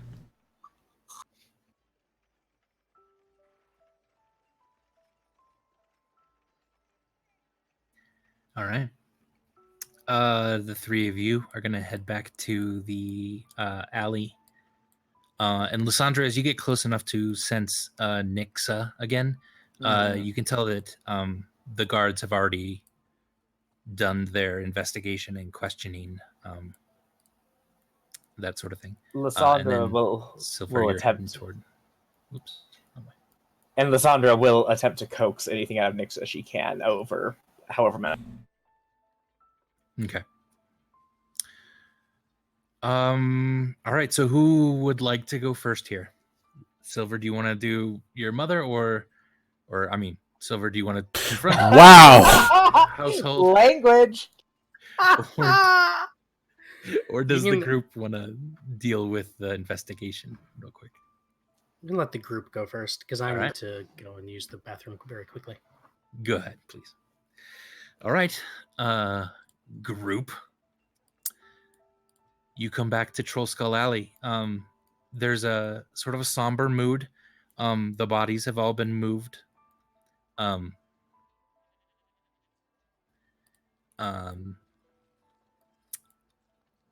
However you'd like to go about this, Nixa can tell you kind of the movements of the guards and what they did, and kind of the positioning of everything, but she didn't really understand a lot of speech. Finnegan probably has a report from the guards, but that's going to be very cursory and rudimentary. You could go try to talk to the guards themselves, or you could start kind of questioning maybe eyewitnesses yourself. So however you want to go about this, a lot of you have a pretty vested interest in figuring out what happened right in front of your tavern. I'm gonna ask the ghost. Oh, interesting. Squirm is going to make it back to here. Yeah. I am going to hand Finnegan 2 gold pieces. And tell him to go buy the best fruit he can find. Hey, sir, we'll do that. Also, to pull one of the better bottles of Toff's Vintage down. At this, I'm then going to grab a bottle of. Actually, no. I'm gonna grab one of the tavern puddings. Okay. That we have, and I'm going to go to Tiger's Eye, where Vincent said he was. Yes. And I'm going to make inquiries with the promise of alcohol so potent it has become a solid. Excellent. In return for information. All right. Yeah, you see Vincent just kind of standing, sort of bleary-eyed outside of the Tiger's Eye. Down here. Lysandra, then what are you doing? So Lysandra would attempt to not talk to the nearest guard about the explosion directly, but she would try and figure out who was kind of like mid-level rank in the investigation, just politely. If she could find out who that was, she would go to that person or try and seek them out and use whatever weight she has, her family has, her name has, to figure out what the investigation had concluded. Excellent. All right, so that Sergeant Seth Cromley is this guy right here. So go ahead and let's start with Amelia then, actually. So Amelia, you've been able to start communicating a bit with the ghost, but you can really only ask him yes or no questions. And the way he answers is it's a yes if he does nothing, and it's a no if he tips over like a wine glass. Okay. Hi, ghost. It's been a busy morning. Did you see what happened with the explosion? And nothing happens. Do you know anything about any of this that might help related to the explosion, I mean? Nothing happens. Did you see anything that happened with the guards investigating afterward? Tips over the glass.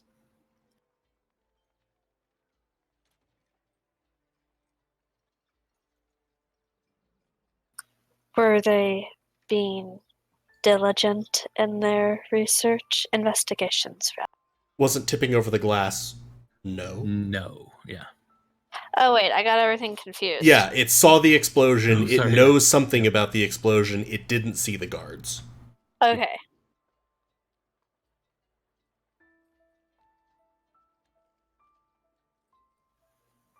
Did you see what caused the explosion? Nothing happens. So yes. Was it a spell or was it an object? Wait, you can't answer that. It sort of tips the glass back and forth. Did a spell cause the explosion? Nothing happens. Did you see who cast the spell? Nothing happens. I'm going to start listing all the races I know, and I don't feel like that would be very interesting. So Okay. Can you just tell me what race it was? The race of the person What who- races do you know, Amelia? Drow, elf, half elf, dwarf, gnome, halfling. God, I've done a lot of like tips. Yeah, she's done a qualities lot it's of tipping research over. on humans, humanoids rather. Troll, half orc, Tip. human, kinku, tiefling, Tip. frightened. Yeah, I don't think that you, I don't think you list this what it is. This isn't a race that she would know because it's. Yes. I mean, she's exactly. done a lot of research on humanoids. It's not something she would have ever come across or heard of. It's not that you wouldn't have ever come across something like this. It's that you can't bring it to mind to list in front of this ghost right now. You're just getting frustrated because it's tipping over everything. Was but it a that also means humanoid? that it seems like none of the normal races, nor any of the player character races. She just asked a question. Did this. Oh, I'm sorry. What was the question? Humanoid that cast the spell. It tips it over. All right. Do you know if it was something? Well, was it something from the Underdark that cast the spell? It tips it over. All right. Were we the targets of the spell? It tips it over. Do you know who the targets of the spell were? Nothing happens. Did the targets of the spell die? Nothing happens. And then there's a tiny wiggle.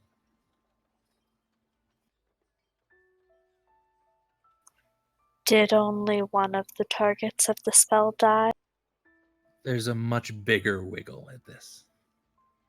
I don't know what wiggling means. I know, yeah. It's hard to answer that.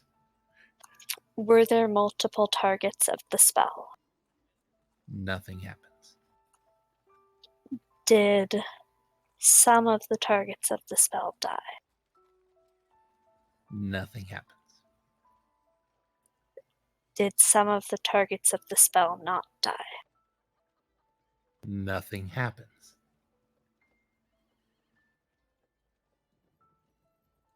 Are the targets of the spell that survived people who have been in Troll Skull Manor since I've lived here? It tips over. Are the targets of the spell who didn't die anyone that you know that I've met? It tips it over again.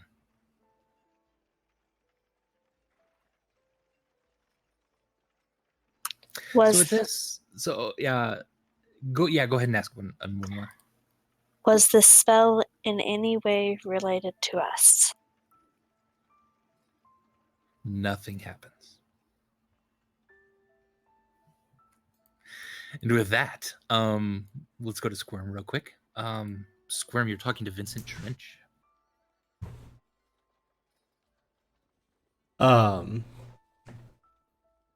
Yeah, I'm gonna sort of walk up with a bowl of alcohol. Aye, well met. What happened? Squirm, I didn't see it. I'm going to sort of... I heard the explosion, I saw the smoke. But I think there are 3 people that did, by my notes. They are? Fala. She's the owner of Corellan's Crown. Fala? Fala. Is that an F? Sorry. F-A-L-A. Okay. Yep. Jezrin Hornraven. She was just leaving my establishment. And then there's a boy. And where was about a 12-year-old boy. I don't know his name, but he's around somewhere. He saw something too, I could tell. 12-year-old of what race? He's a halfling. One of the street urchins in the area. And Jezrin Hornraven, you mentioned. Where might I find her? Well, I could look around for you as well. I just seen her. She was just leaving my shop. Do I know either of the two people he's named? You know what? You know what Hornraven looks like. Actually, it's this woman back here. Oh, hold on. But I don't think you've see. met Fala yet. Oh, sorry. To the left of you, so a little bit more west. Ah, okay. You see her over here. Okay. But that's the owner of Corellan's Crown. Aye. And then... or I'm sorry, no, yeah. And then Fala is the owner of Corellan's Crown. Yeah. So I don't think you've met her yet. that's what I meant. I haven't met Fala, but she owns Corellan's Crown. Yeah, I've met, or at least seen around, Jezrin Hornraven, and I'm pretty sure she's over in this little market square. Yeah. And then the 12-year-old halfling street urchin boy. Yep.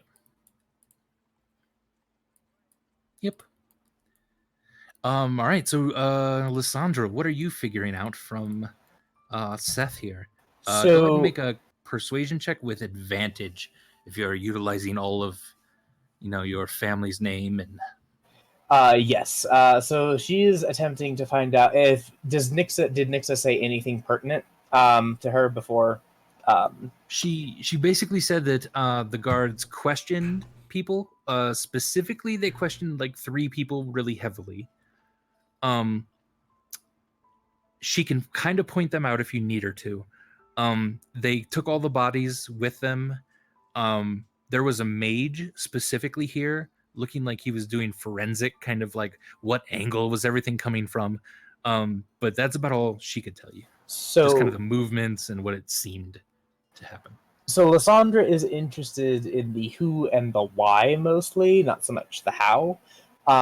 So questions directed at that end would be what she would be attempting to find out. She would also, and this is word for word what she said, so I'm going to attempt to be careful here. Okay. She would say she was doing this in her capacity as a servant of an oath-sworn member of the Lord's Alliance, which is not a lie. Okay.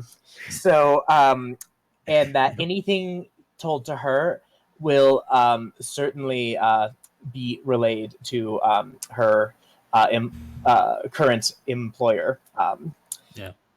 So anything that he says will definitely be relayed to a member of the Lord's Alliance. Anything to help. So with that, I'm hoping that changes something. Persuasion roll. Okay. 15. All right, with a 15. Or did Lysandra have advantage? Oh, you did. No, you did. Yeah. Oh, 23. 23. Okay, cool. Then. Okay. So that makes things a little different. With a 23, Sergeant Cromley is basically saying, look, I'll tell you everything we can, but we don't have a ton to go on here. So I had Barnabas Blastwind, one of the members of the Magisters and Protectors of the North Ward, do the best he could to figure out exactly how and what happened. So first he decided, yes, it was a fireball, just like the spell. He said that it targeted the dwarf, and that the dwarf certainly perished. There were pursuers of the dwarf that also got caught in the blast. And he believes that the fireball was cast from somewhere up on this building.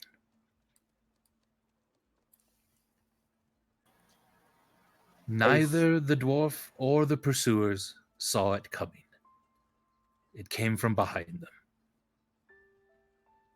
That's all we got. Ooh, Why was the dwarf being pursued? Do you know? That we don't know. It's robbery, perhaps? In broad But no, daylight? that couldn't. That yes, it couldn't have. He still had 100 gold pieces on him. Who were the pursuers? Do you know? Well, one of them had a snake tattoo on his arm. Ah, You know what I think? what do you think, Sergeant? I don't think all of the pursuers were killed. I think the fireball got the dwarf. I think it even got a couple people chasing him. But I think one more took something. Maybe the thing that cast the fireball. I don't know. This just doesn't feel right.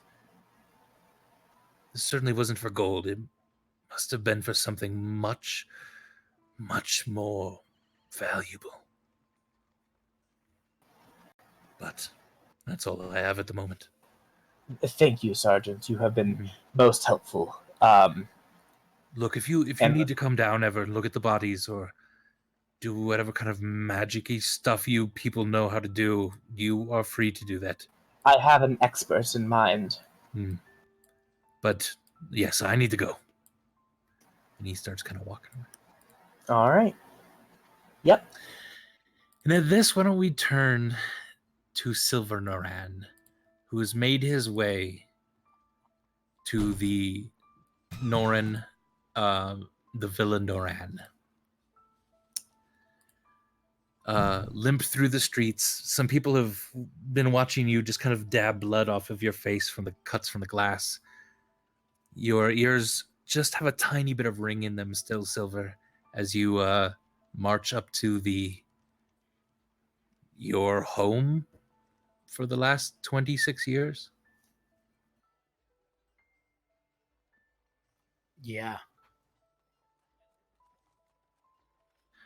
What would you like to do?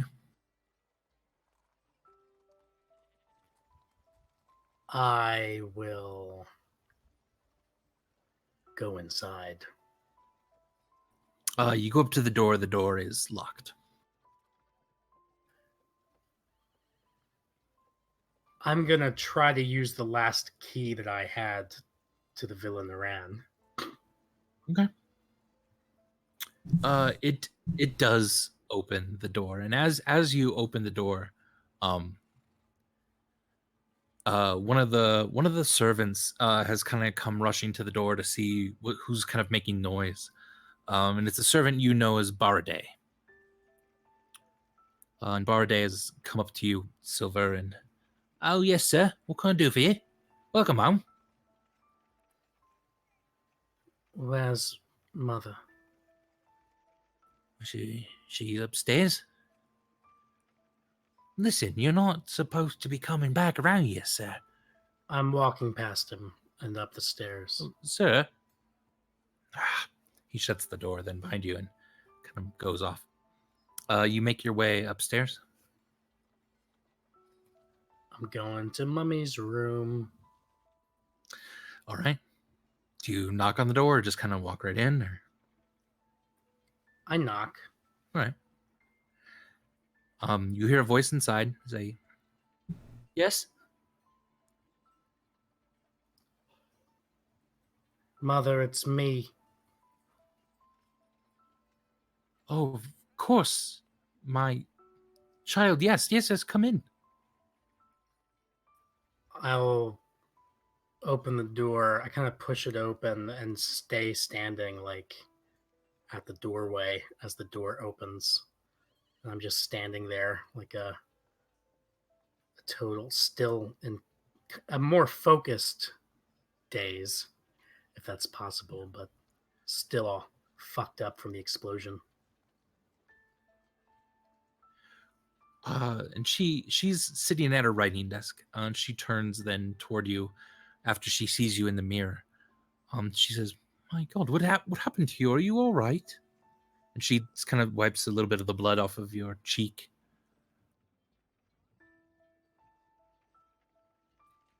There was an attack My goodness. Where? At the temple?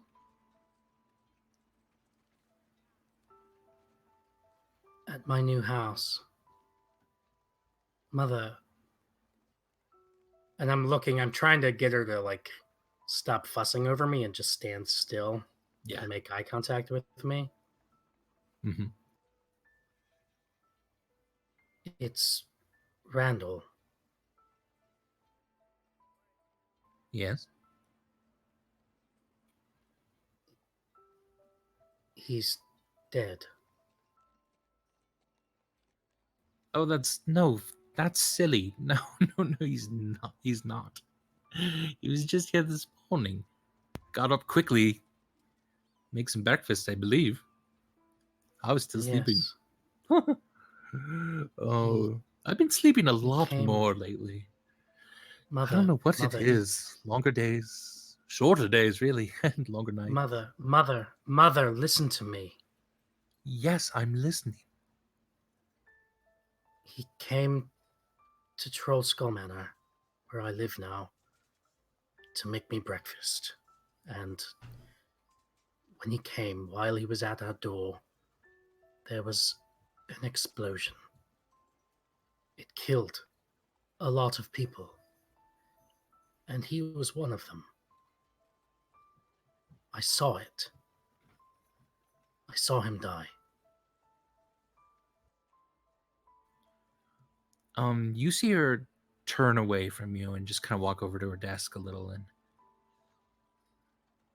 is that all? Thank you for this information. Faraday can see to any food you need before you leave, but That'll, give Silver pause for a moment. give me a It'll be kinda- perception check. Perception. Yeah.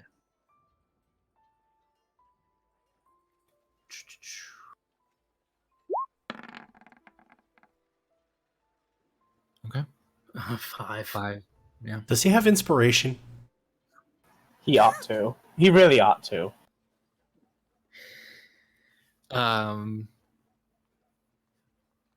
No, I don't think so yet. No. Yeah, I wouldn't use it on this anyway. Yeah, after a moment of kind of furrowing his eyebrows, he'll say, "No, that isn't all, Mother." And he'll step into the room. Do you know where I just was? Where? My oath-taking ceremony. For becoming a paladin. You weren't there. Yes, of course. Yes, you're a you're a paladin now. Grown up. Big man. All grown up. Yes. I am a man, Mother, and I am grown up. But I would have liked to have you there, supporting me. Oh, I'm sorry. It must have left my mind. I do apologize, son.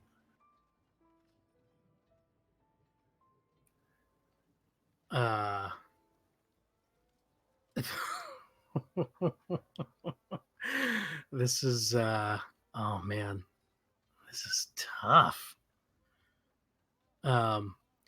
So Andy, Yeah. What has the relationship between Silver and Arvine been like the last several times that they've seen each other? Just the best way to describe it is creepily close. but not tense. No. So this kind of distance is weird. Yeah, she always has a habit of kind of stroking your hair and saying silver, silver, silver. Almost as if she's trying to grow silver hairs in your head as she's doing it. And I rolled a 14 She- insight. okay. What can I pick up from her attitude right now? Something feels weird. It feels distant. It feels very distant. Certainly she could be in shock. Yeah.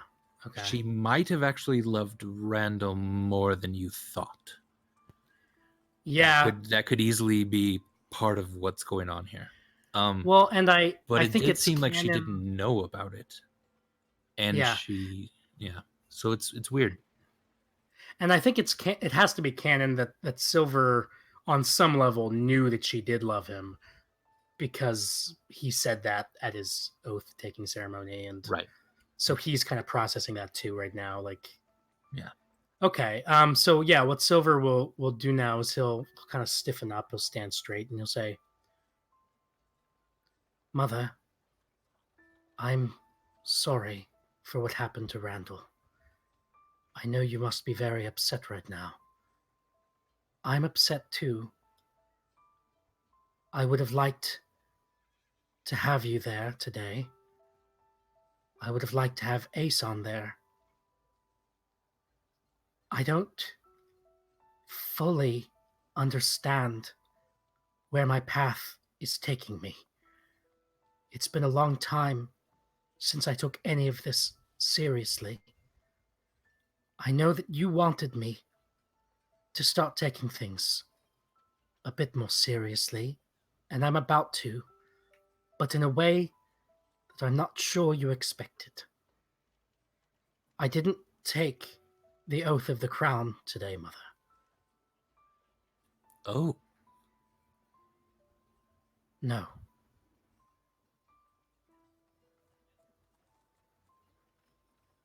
I'm not gonna say the oath that I did take, but That's fine.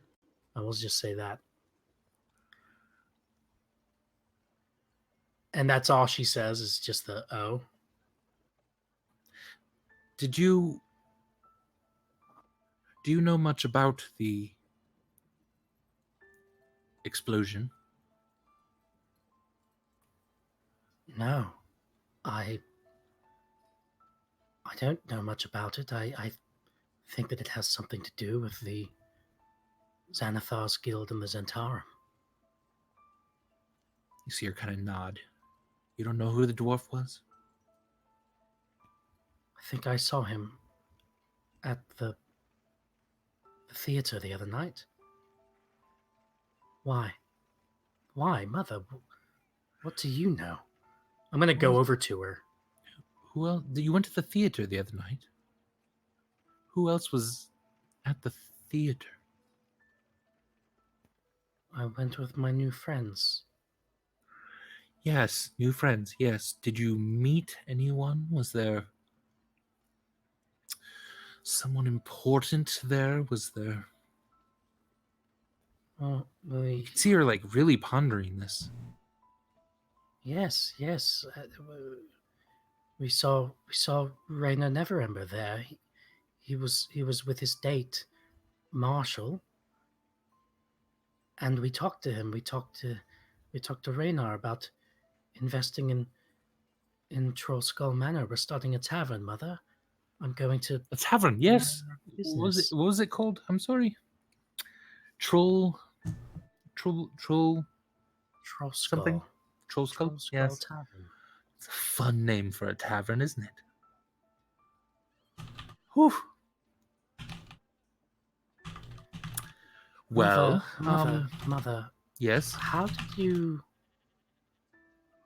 know about It's a the scary dwarf? name for a tavern, really. It's creepy. Troll. Mother, Yeah. stop it. Listen to me. How did you know about the dwarf? I'm sorry?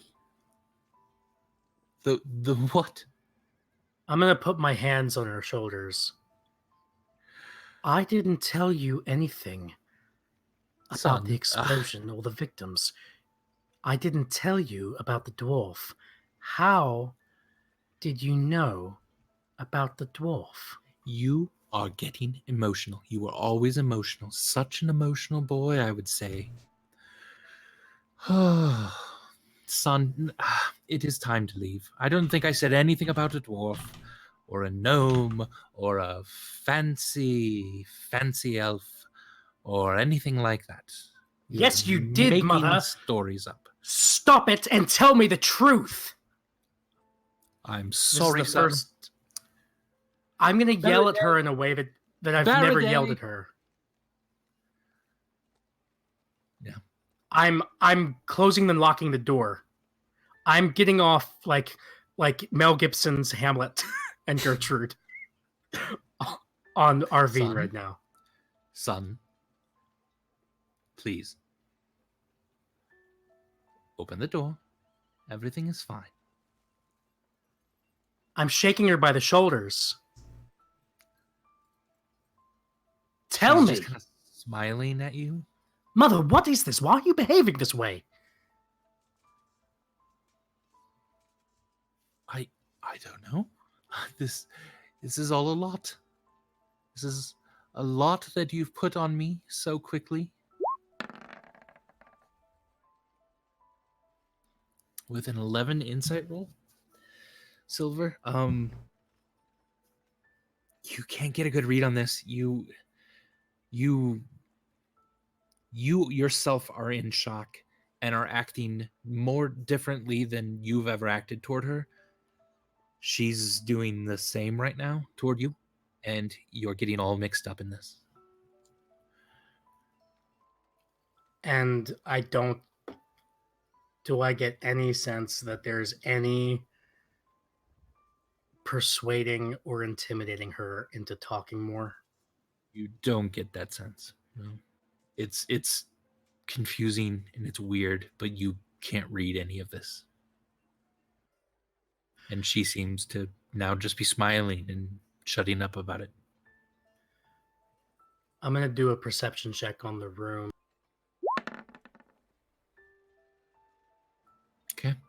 9. God. It's a beautiful room, very nice bed, writing desk, large mirror.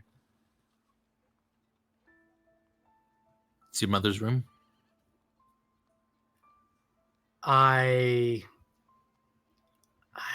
think There's a knock at the door then. uh, Miss, are you all right?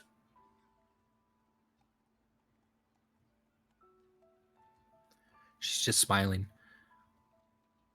I'm staring at her. and looking at you. I'm staring at her very seriously. I'm afraid my son was just leaving. You hear a key in the door. Opens up. Sir? Yeah, I'll stare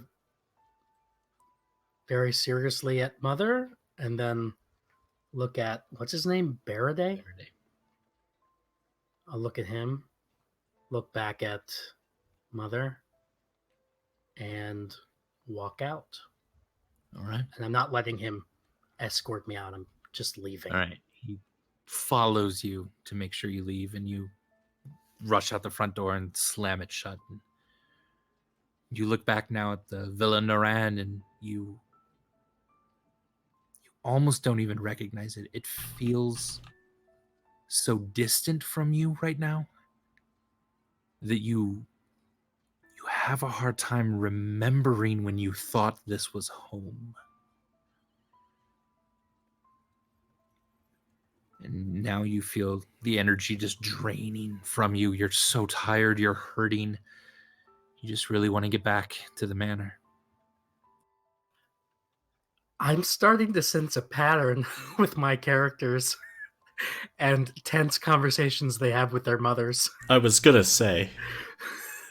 Well, hey, Followed by tonight's episode of Helpful Goat Gaming presents Waterdeep Dragon Heist. Perfect. If you enjoyed this and are curious to see where the story goes, before I answer any questions, please follow us on Twitch, where we are simply Helpful Goat, or subscribe on YouTube at Helpful Goat Gaming. We are a small independent game design firm and could really use the support. If you'd like to know more about us, our streams, our company, or our upcoming projects, you can visit helpfulgoat.com, follow us on Twitter at HelpfulGoat, or check out our Facebook page at Helpful Goat. Thank you so much to everyone for playing. This was awesome. Thanks so much for listening. We so much appreciate it. From all of us on Goats and Dragons, we love you all. Have an excellent evening. Good night. Good night, everybody. Go hug your mom. Bye. Bye. Good And your night, stepdad. everybody. Yeah, hug your moms and your stepdads.